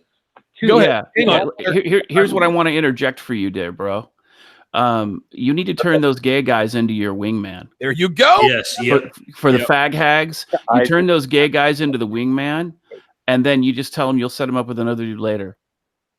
And learn from the approach. And this is going to sound odd. While I was in the pickup community, the one establishment I pulled more ass out of was a gay resort in Orlando. It was a place that had like 4 or 5 different bars all in one location, plus hotel rooms and shows and everything else. But it was amazing how women would go to these environments to be sexually liberated, shake their ass, You can do everything else. And of course, the drinks are not only top notch, they're just loaded. Yeah. And their guards literally down, and they can express themselves sexually unencumbered, because pretty much everything goes. And so, I utilize that to my advantage, having several gay and lesbian friends, and we'd go as a group. But absolutely, yeah, learn the approach, and then also, befriend some of these guys, even if it's just for an evening, to actually to your advantage and wing. You'd be surprised what human interaction can do. Say, hey, introduce me to that girl over there, or whoever the hell it is. Listen, you'd be absolutely panties are. Yeah. Yep. Ask your friend. Listen, I'm gonna guess the color of your friend's panties, and I want you to tell me if I'm right. I think she's wearing neon green panties. Right? Make a game out of it. Listen, these gay guys that are around her, this is what we call in the female version the mother hen. He is there to screen. And listen, man, yeah. I don't know what it is about gay guys, but gay guys they adopt like the female brain. And they read people like a book. Listen, females read people better than men do. This is an evolutionary necessity. Gay guys seem to be able to do the same thing. So a lot of these girls, a lot of these fruit flies, I think as we like to call them, they roll to the club with their gay friends so that they can pick, okay, is that guy really masculine, or is that guy just using pickup game? And, Twan over there, oh, no, he's totally cool. Listen, put your arm around Twan. Hey, Twan, check this out, man. I'm trying to impress your friend over there. Is she wearing a bra tonight or no? Because it doesn't really okay, all right. You make a game out of it. Listen, just like Maximus says, win the crowd, win your freedom. If a girl is surrounded by a group of men, female friends, whatever, you win the crowd, you win the girl. Yeah, and also look what they're responding to: oversized personalities, overconfidence. Okay, right. They're playful. There's a lot of banter. They're also quick. Their ability to interact very quickly and sharply and decidedly. A gay man who's insecure and slow in the uptake isn't going to be around these women. Nope. And so if you all of a sudden can provide the same level of energy, the fun, the banter, and be a little bit of aloof, not attainable. Okay, and you're heterosexual, hold on. That changes the dynamic really fucking fast. And that's just straight up game. I don't know. It's just a very weird experience to go from a very unconfident male to walking. Well, I'm confident enough to go by myself just to get eye contact, just to go out there and look and stand by myself at the corner of the bar and just kind of look at women and return their eye contact without shying away from it. And they kind of what do you do after? What do you do after? Hold on, real quick. What do you do after? My problem is I'm super shy. That's the problem. Yeah. Listen. Well, let me comment on this, Donovan, real quick. So this guy says he's going out by himself a little bit. Actually, hang on, caller. Go ahead, Anthony. Caller, I will tell you right now that the most effective way, one of the strongest and most rapid ways you can improve your game, especially with the red pill lens that you're developing now, is to go out solo, to go out lone wolf. Boom. Mm-hmm. It's because it's fucking hard. There's there's no safety net. There's no wingman around. Maybe you meet somebody out that maybe you develop friends like Sock's talking about here. But yeah, going out solo, going out lone wolf is powerful, man. I've done it hundreds of times. Yeah, even to this day, it's one of my favorite ways to go out because it's fucking difficult. And you develop a resistance to it over time. You get thick skin for it, and you learn how to operate too. A lot of my lays come from going out solo. They sniff. These women know that I'm out fucking like solo. I'm hunting like a fucking shark. I'm circling a bar looking for the best one. Yeah. So if you can develop that, it's going to take time. It's not going to happen overnight, but I say keep going for it. That's actually really effective. And it's courageous that you're doing that, man, socially anyway. And the biggest hurdle you're going to have to get over is yourself. If it's not in your mindset, if it's possible, you've lost. It just is not going to happen. So, you want to have positive experiences that can help self-feed that. But the bottom line is, if it's not in your headspace that this is, that women will find you desirable and attractive and respond to you, basically on sight. It's not going to occur. And so, getting that right first, doing your internal work is going to pay massive dividends. But getting out there, putting yourself out there, trying, engaging, developing new skills, refining that helps. But it's going to be your headspace that matters the most. I'm going to give you some very pointed advice here. You said you like going to the bar and you like making that eye contact. Here's the thing. Here is the thing. This is an indicator of interest. If a female makes eye contact with you for more than a second and a half and she does not break eye contact, there will never be a better time to walk immediately over and introduce yourself. And the reason for that is because 9.5 guys out of 10 are too shy to go over there. Caller, you're not a shy person. Yeah. Listen, we get guys that say, well, I'm kind of an introvert. Hold on, caller. I'm kind of an introvert. And I'm kind of saying, no, hold on, caller. Just give me a second. They say, well, I'm this and I'm that. No, you are shy around women because you're talking to us. Listen, you're on the Red Man group. You're talking to us like you're shooting the shit with one of your bros. The problem is that it's not really a problem, but your issue now is that you are shy around women. Dude, grab your balls. If she's looking at you, she wants you to come over. Trust and believe. She's not going to approach you. Dude, I'm just saying that it's a crazy feeling, and I've gone with a friend one time who could verify for me. Kind of, I don't know, a little embarrassed, like, yeah, that stuff was happening to me. But I get dozens of looks in a room of women that are usually crowded by gay guys that are hungering for a masculine presence and a guy that's not. I mean, it's crazy. So it's a great place to be a bigger fish in a smaller pond, but it's also, I've been intimidated by a lot of different gay guys just starting to stand in my space for minutes, trying to strike up conversation, even just blocking my views of women. And then some of them getting pissed off trying to get your number and all. And I'm trying to be a nice guy. I'm trying to find a graceful way to say it. You need to find another. Listen, you need to find another club to go to. Yeah, listen, you need to find another club to go to. If this is a problem, like if this is a serial problem, it's infected everywhere. Listen, I agree, but listen, you got to find a place where you're not surrounded by gay guys. Like I'm sure. Listen, you're in Salt Lake City, Utah. I'm sure you can find a club where there's not gay guys everywhere, right? Yeah, no, there definitely is, but it's just, well, anyway, I don't want to hog the call too long. It's a perspective I haven't had before. That's kind of a head trip, and I'm trying to move on to the next level, which is just simply getting over shyness and actually capitalizing on step number one, caller, and thanks for the call. Step number one, when girls are making eye contact with you, you need to go over and talk to them. The iron will never be hotter when a female is making prolonged eye contact with you. If you don't go over and approach her, that's it. She knows that you don't have the balls to go over and approach her like most men don't. You will separate yourself from 95% of guys out there if you simply approach a female who is looking at you. Listen, this is how it's done. I've done this 100 zillion. Yeah. One more is caller, you've also listed a number of speaking or sticking points. If you go back and listen to this section of the episode, look at all the obstacles you are facing. Those are all sticking points that you're going to need to resolve one way or another. And those would be action plans to sit down and take note and say, I need to reinvestigate this. I need to come up with my own solutions. I think there's a lot being laid out here, but hey, congratulations on the transformation and having these new problems in your life. I mean, that's a hell of an achievement. Let's take a hard left turn here and address one of the myths. And again, the phone lines are open, 914-205-5356. We'll be on for another 15, maybe 20 minutes, depending on the phone traffic. Again, 914-205-5356. Here is another myth about the red pill, and I think that we can all probably speak to this on some level. The red pill is an alt-right group, right? We see the Make Women Great Again. It's obviously made to look like the Donald Trump Make America Great Again. DDJ, you seem to be more politically savvy, I guess, than, I don't know, but you seem to be more politically savvy than most guys I talk to. What are your thoughts on the red pill being tied in with the alt-right? Oh, I absolutely disagree. I know guys that are in the red pill that, yeah, they're more conservative than they are liberal, but that's because if you look at modern liberalism today, modern liberalism for the most part is based on bullshit. It's become so progressive and it's become so far extreme to the left that they've abandoned reality. I mean, you look at the Democrats in the United States, for example, they've abandoned their base. They've abandoned their blue collar roots.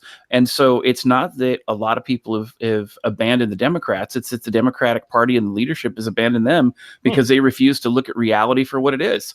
And so the idea here is that, I mean, the reason Trump won was not because he's conservative. The reason Trump won is because the Democratic Party, the Democratic National Convention, abandoned their base. And the reality is that Trump is more closer to the center than he is far right. I would agree. So when you look at, I mean, and he even said as much in an old speech. He said, you know what? He said, if I ran for president, I would run as a Republican and they would love me. And it was true. It's absolutely true. So when you talk about the alt-right, what you're talking about is a lot of, the alt-right gets a little bit of a bad name. There were a lot of white nationalists that came in and co-opted the alt-right, just like the incels did with the MGTOW community. And so you kind of had multiple factions within the alt-right when it comes to their belief systems and their philosophies. Now, for me, it's not about the color, it's about the culture. And part of that is because I'm half Latino. So I think that when it comes to this idea, I absolutely believe that there is some level of race realism. I do believe that not all cultures are equal, as we've seen around the world, and they don't develop at different paces. And I'm a firm believer in Thomas Sowell's positions in his, I think it's called Wealth, Poverty, and Politics. I believe it's what it's called. I forget the name of the book right now, but he goes into this in a lot of detail. If you haven't read the book, check it out. It's amazing. But I think that as far as it being an alt-right movement, it absolutely isn't. I mean, look around the manosphere, look around the red pill manosphere. I mean, Donovan, you're not alt-right. Steve's not alt-right. I mean, none of us are really alt-right. So very few people within the red pill manosphere are actually alt-right. And here's the thing, like, I don't care if somebody's alt-right or not. What I care about is that they're willing to deal with the uncomfortable truths and the realities of the situation, as opposed to let's just adopt some bullshit narrative. Listen, before I get to Anthony, I will say this. Here's how this goes. The red pill is co-opted by people of, all races, religions, whatever, right? But the alt-right gets such a bad rap, it's easy to tie those guys in. And I think it's because of the whole white nationalism thing.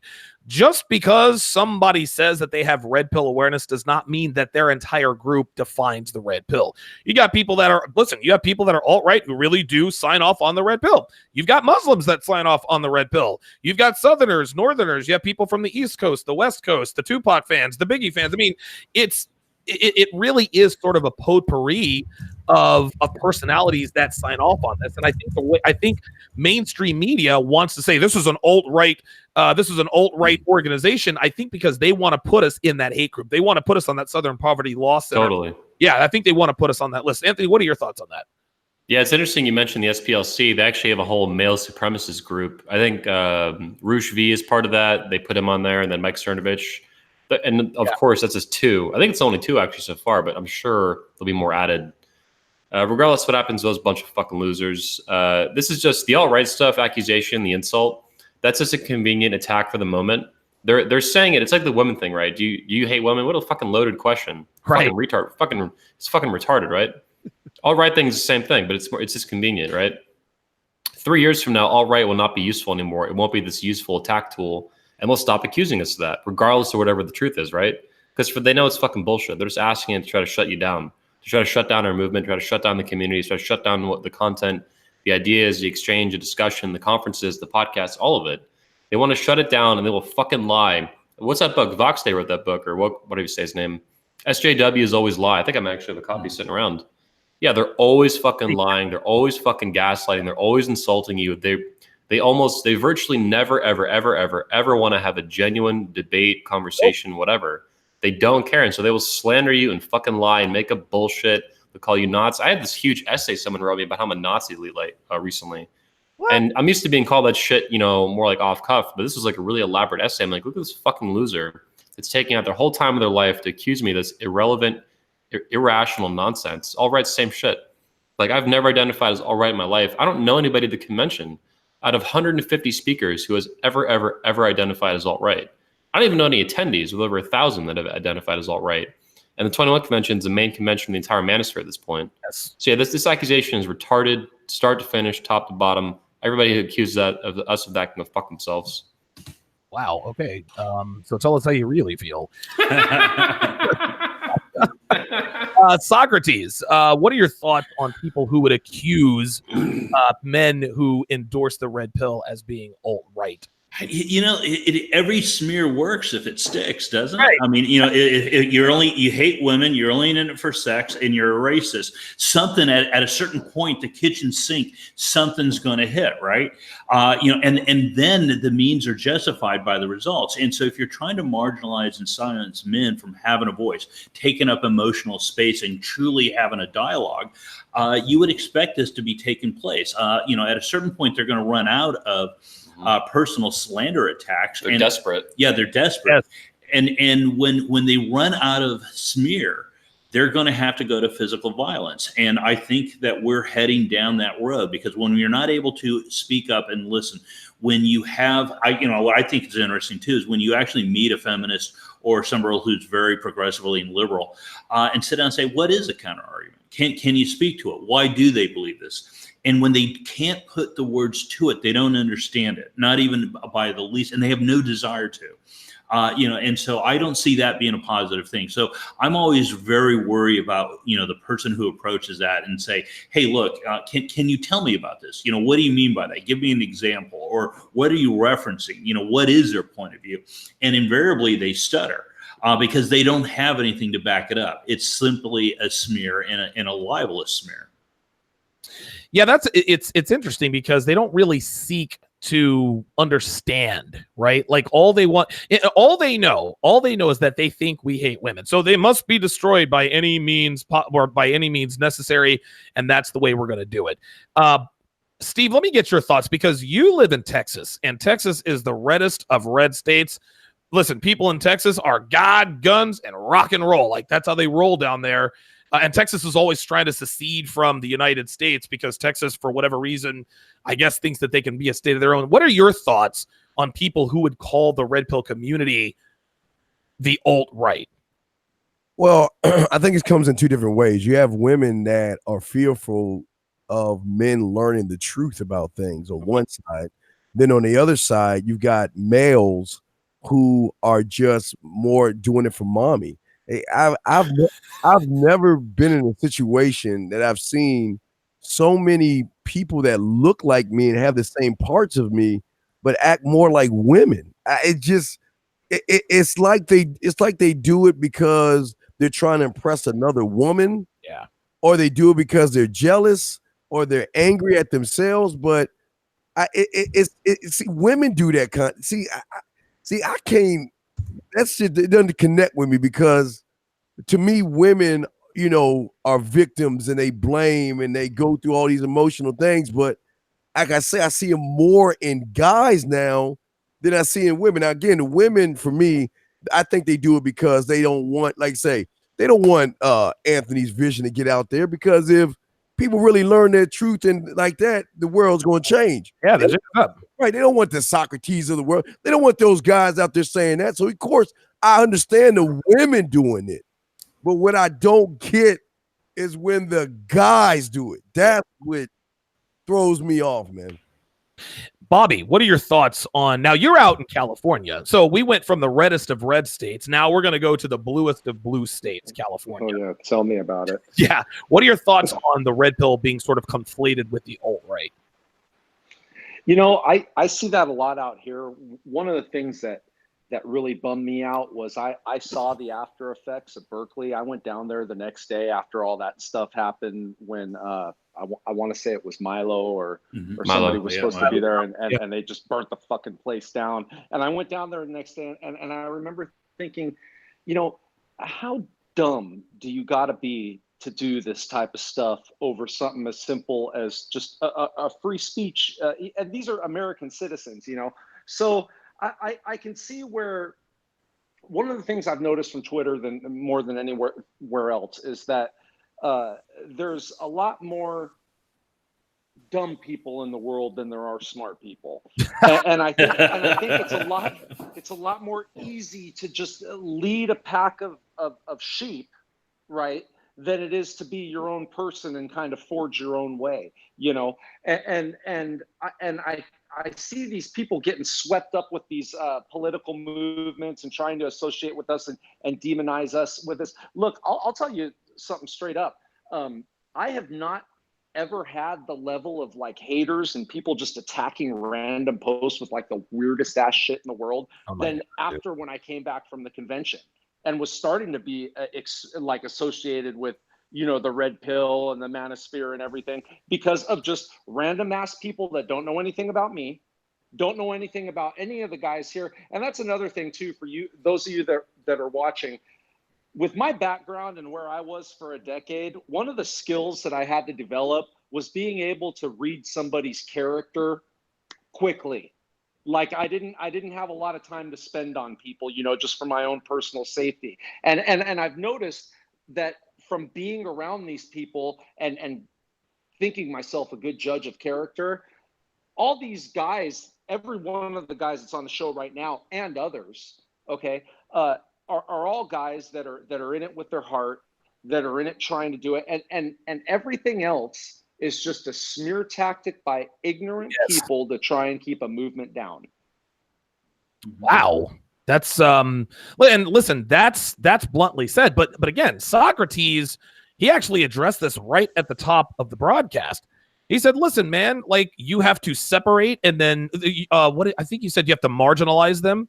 And then I forgot, what was the second thing? You said you have to marginalize and then something else. Marginalize, isolate, and then you can exploit. There you go. And so they're in a sad attempt to marginalize us. They want to put us in with the alt-right. And anytime you conflate a group of people, regardless of what they endorse or whatever they don't endorse, when you group them in with a political movement that seems to be the butt of every joke, that obviously is a gross attempt to me at marginalization. I agree with Anthony. It is disingenuous. It's false. Just because a couple of gun-toting, guys down in Texas or Alabama say, hey, red pill, that doesn't mean that the red pill, I don't even want to call it a movement because it's not a movement. The red pill is just the truth. It's just a way of life. The manosphere, though, is a movement definitely that's fitting in. Yeah. Well, the fact that we had a reporter from the New York Times interested in doing stories on it lets you know just about how far and wide-reaching people want to label this movement, and how much of a big deal it is in others' minds too. Well, and let's take that a step further, right? The fact that we have people who allow those types of reporters to infiltrate also shows how much of a threat red pill wisdom is. When you have cosplay red pillars helping, feminists and social justice warriors infiltrate these spaces and violate the ethics and the confidentiality of these sorts of things. And that's really the sad part about it is that this isn't even a new tactic. Feminist hypocrites have been doing this for a long time. And here comes my hashtag shill alert. This is something that I actually talk about in my book, The Feminist Line, one of the first chapters. So, the stuff that we're seeing recently, like what happened at the 2018 21 convention with, that kind of stuff, and the stuff that we're seeing all over, that's just one example of many. But feminist entryists, they've been doing this for a long time, ever since Trotsky invented entryism back in the 1920s or the 1930s, when communism was a big thing. So everybody does see us as a threat because they do want to avoid those truths. And, these people who they're only in it to make money off of men, and they're only in it to support their own narcissistic cult of personality, they're terrified that there are people like us out there who really truly want to help men. And so they're going to do everything in their power. Time that guy out. I was going to address him. Yeah. So that's all I'm saying. Again, I'm not naming any names or anything like that. I just think that, again, it's just, there's a lot of examples out there. So. No, I got you. Yeah, there's a guy made in Rosita some time ago. This is and it's interesting. He's pointing out the fact, the numbers have gone down and 167 unlikes and 35 likes. This is exactly why the 21 convention exists. Okay. We use this platform to get the word out. Okay. This is not the crown jewel in terms of what we do.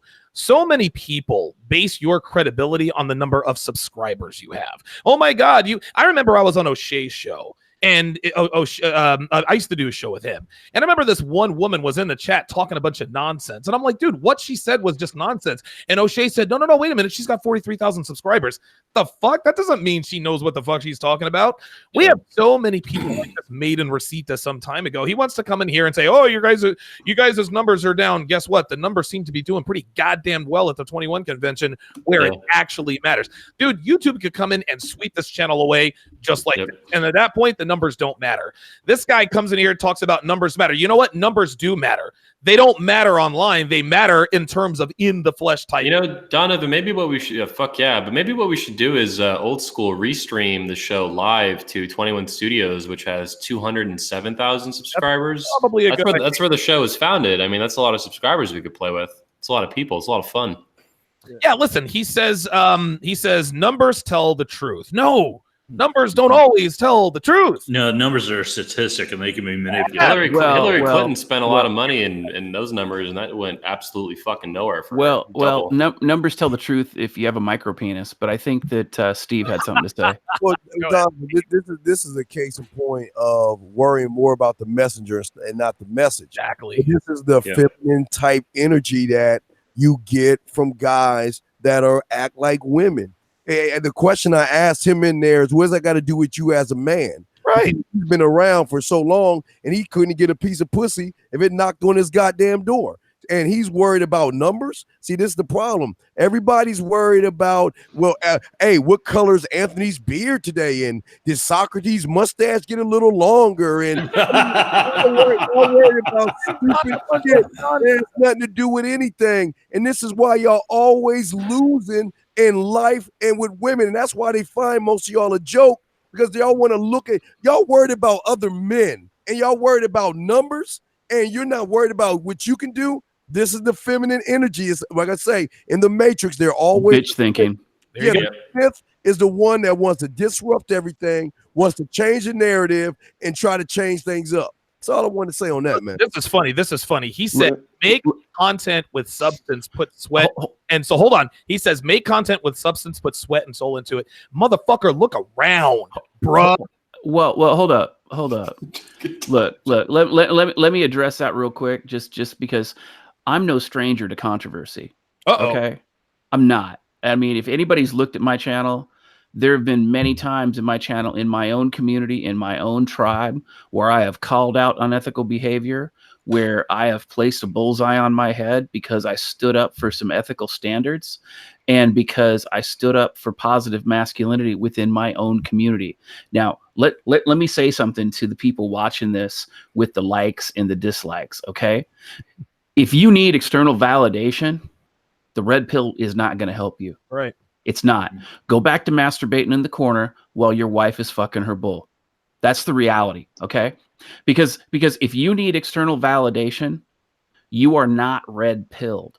You are not. The idea of these shows, of this communication, of these collaborations, is to make every man individually stronger. Not just the people sitting here talking to one another who are getting a lot out of it through our conversation, but it's the viewers who listen.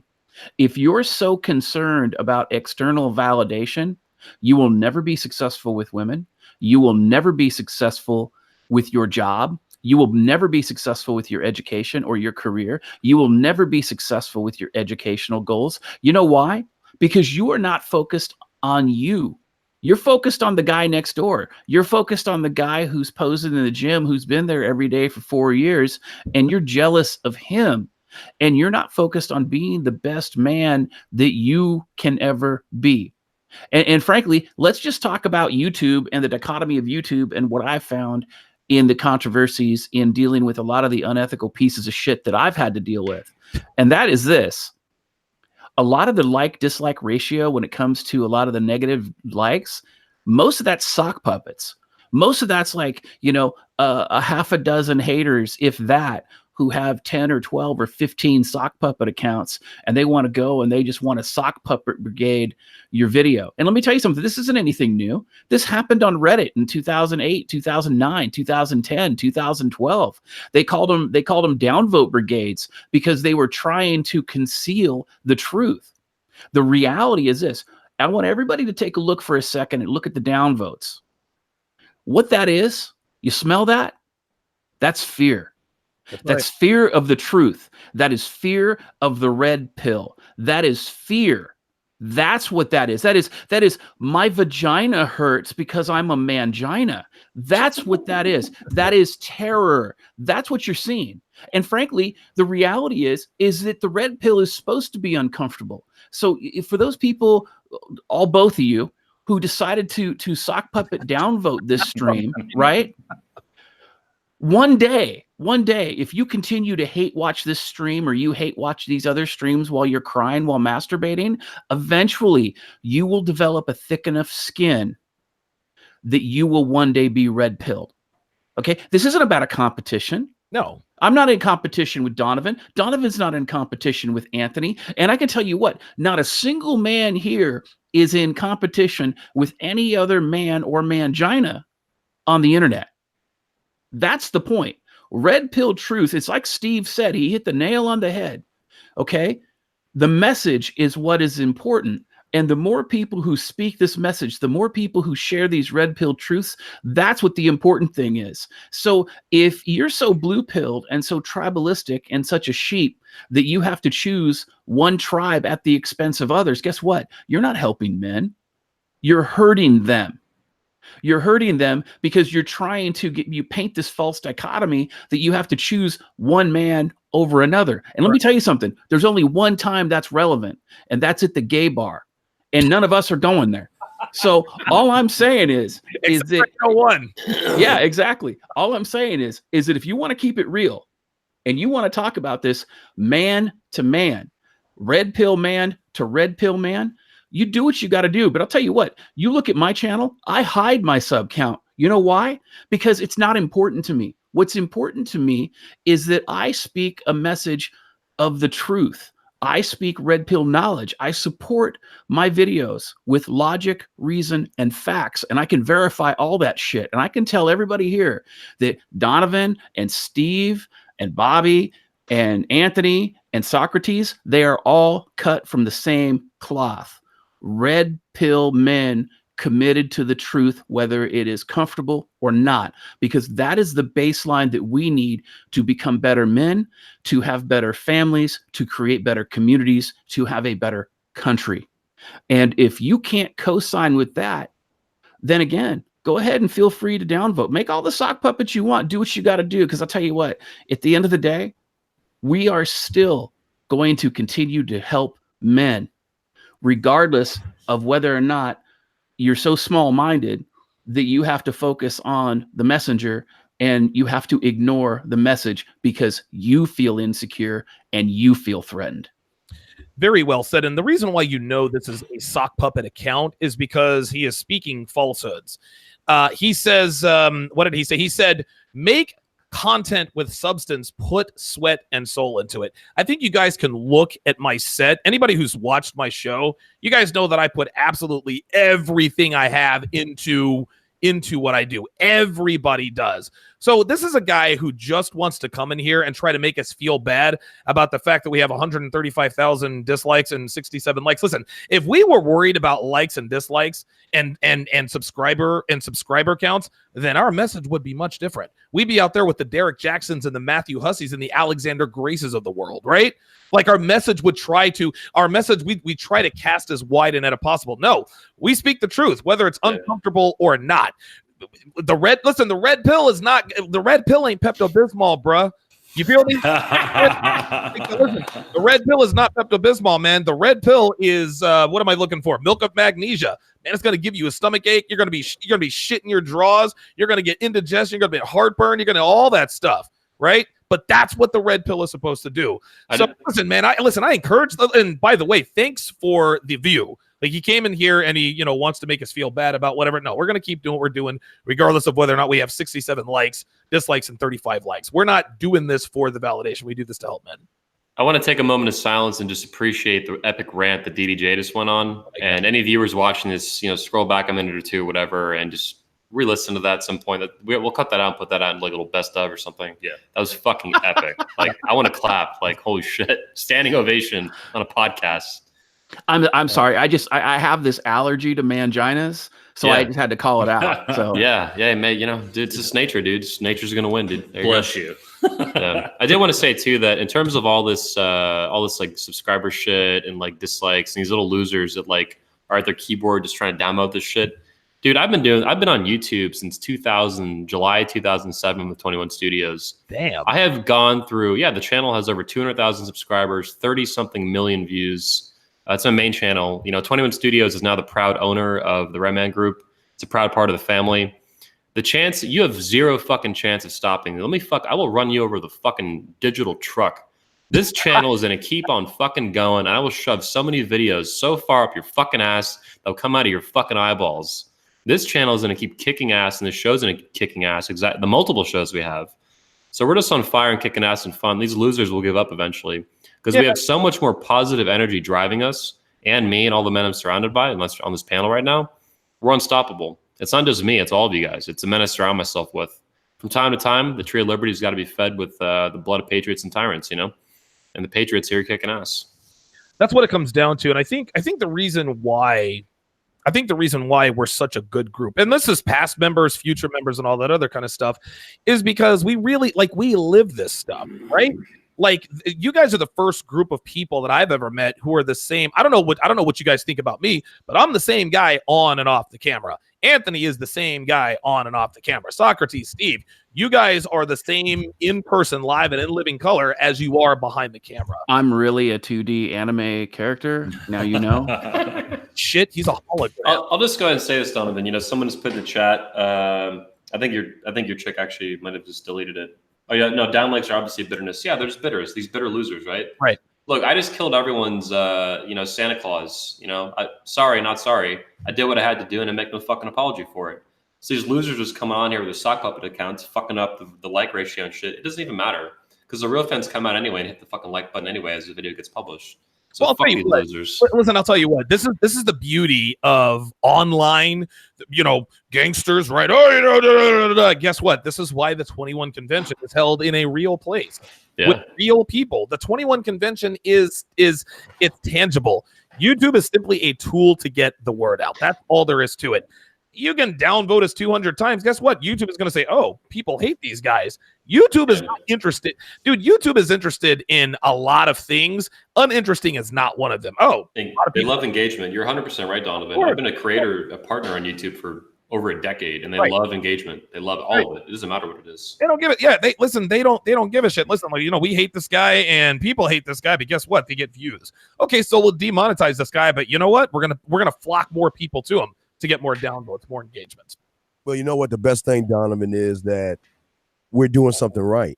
If we didn't have any haters, we'd be a problem. That'd be a problem. We're doing something right. And the beautiful thing about this is one day all those cupcakes out there and those little fuck boys out there, they're gonna be help one day. One day they're gonna those cake ass motherfuckers. I mean cakes. Yeah, one day they're gonna need help. And like Thanos said, you see your own failure, where it bring you back to? Me. So don't worry, they'll be back for help. This is not right now, but they're gonna need us one day, man. And you know what? And then we'll be like Rorschach. And I said no. You're locked in here with me. You're not going anywhere. Guys, I think that's a pretty good stopping point. I think we did a good job in dispelling all of those red pill myths. The phone lines are relatively empty. Let's go around the room here and talk about what you have going on for the coming week. Bobby Dino, what you got going on here for the coming week, man? So I'm still going to be continuing working on this memoir. I've got this this nonprofit, the Build Your Life Foundation. Oh, wow. Which continues to just be it's a labor of love. Let me tell you that, because when you go to start different things up, there's so many different costs, and when you're the one doing it and founding it, it's not cheap. It's just coming out of your pocket. God, so yeah, just a continuous thing with that. But other than that, just keep writing, keep seeing me online, and keep trying to talk to these gentlemen that are reaching out, man. I appreciate all you guys that that do reach out in the DMs, and you're heard, and I try and get back to every one of you. So thanks. Good stuff, man. DBJ, what you got going on this week? New projects? It's funny you mentioned that. So, just to kind of dovetail on what I said a little bit earlier, I'm no stranger to controversy because I like to call out unethical behavior. My name stands for Doomsday Jesus. And if anybody's looked at my channel, they'll understand why. Okay. So all I'm going to say is, I don't want to give any spoiler alerts. I know I'm going to be doing some interviews. Tacticus today wants to do an interview with me, probably going to be on his channel. I'm probably going to be doing an interview with Brian Martinez with the Honey Badger Radio to talk about the International Purple Pill Conference. And then in addition to that, I got a little bit of it's not quite a Christmas in July, but it'll be Christmas in June because, like Jordan Peterson says, sometimes you got to clean your room and take out the trash. So look for my channel. Look for my channel in the next, I would say, 48 to 72 hours. Oh shit! There's about to be a red pill reality check. Dude, I'm tuning in. Listen, if you wanted to advertise, you got my interest. Oh no, it's like if anybody has seen my Mad Shangy video about wannabe dick riders, or they've seen like when I took down the Cantu Cuck Squad, or when I took down some of these other people.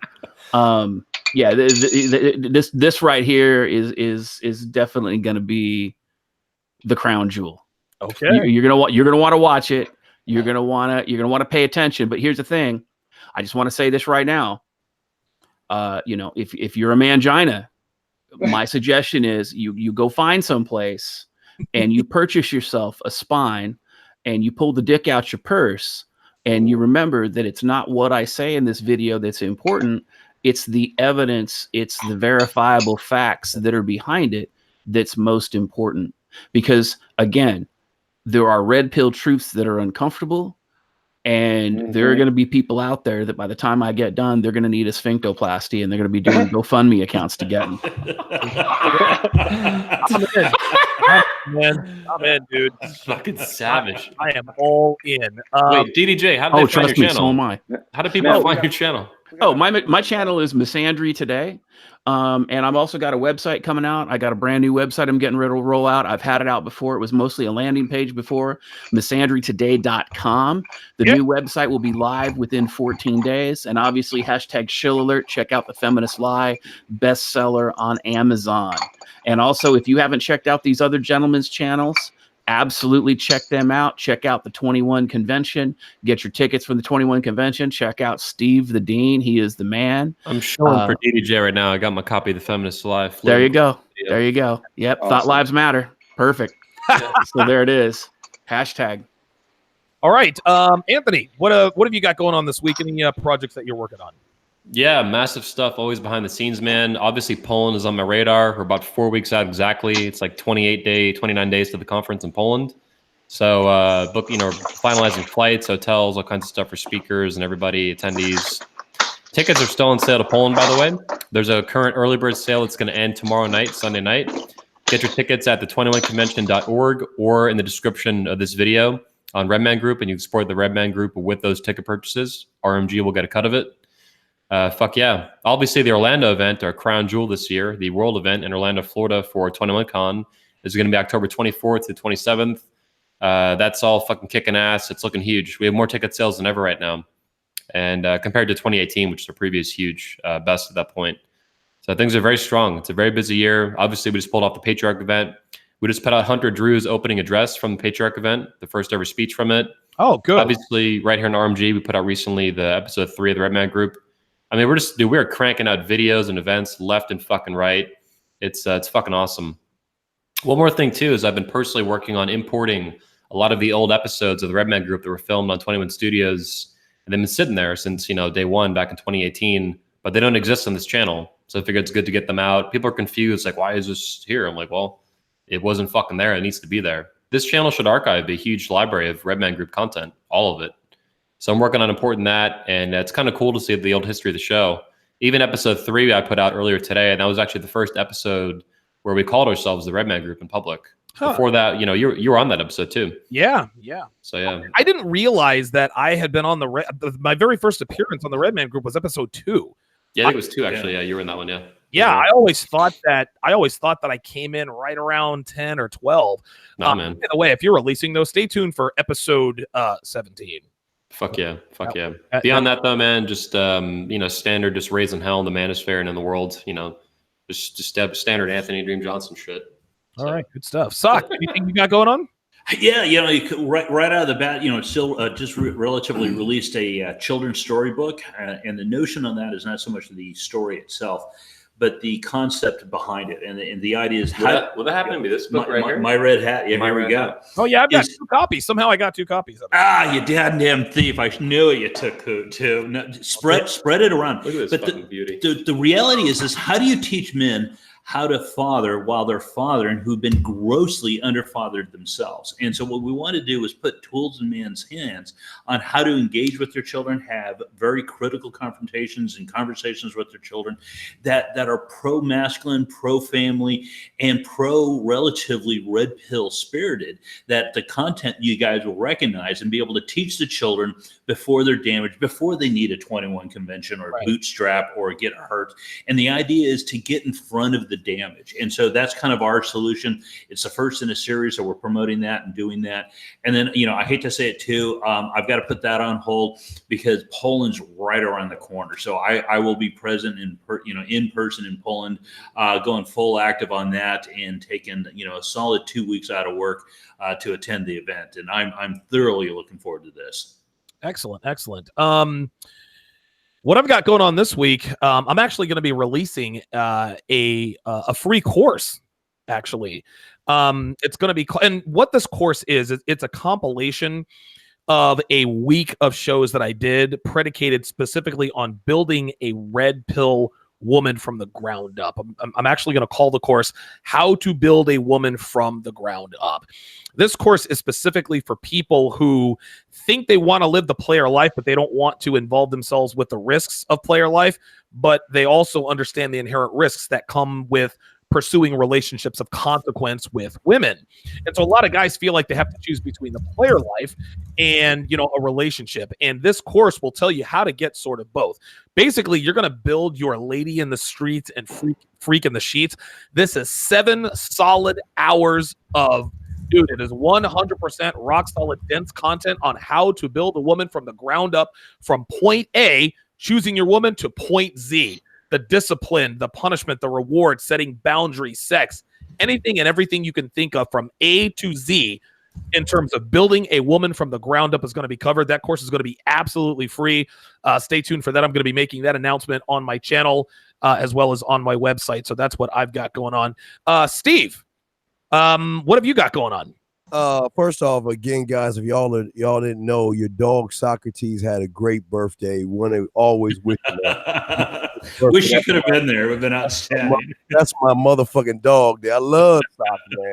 That's my dog. But what I have going on is on this station, thanks to motherfucking A1 over there. We have a show on Mondays where we have the Red Pill Mindset, where I'm trying to educate guys, not just to say the red pill, but to live more of a red pill life. I'm doing that on Mondays. Got a show on Tuesday, then with you, Donovan, our show on Fridays. Hey, DBJ, I was thinking, but you were just talking about you about to hit him on the mangina, so maybe they need to get their absolutely. their legs to be a goddamn man. Well, yeah, and I think what we need is honestly, I think you need to come out with a new branding. Let's just call it the irrational male, to honor the manginas in our midst.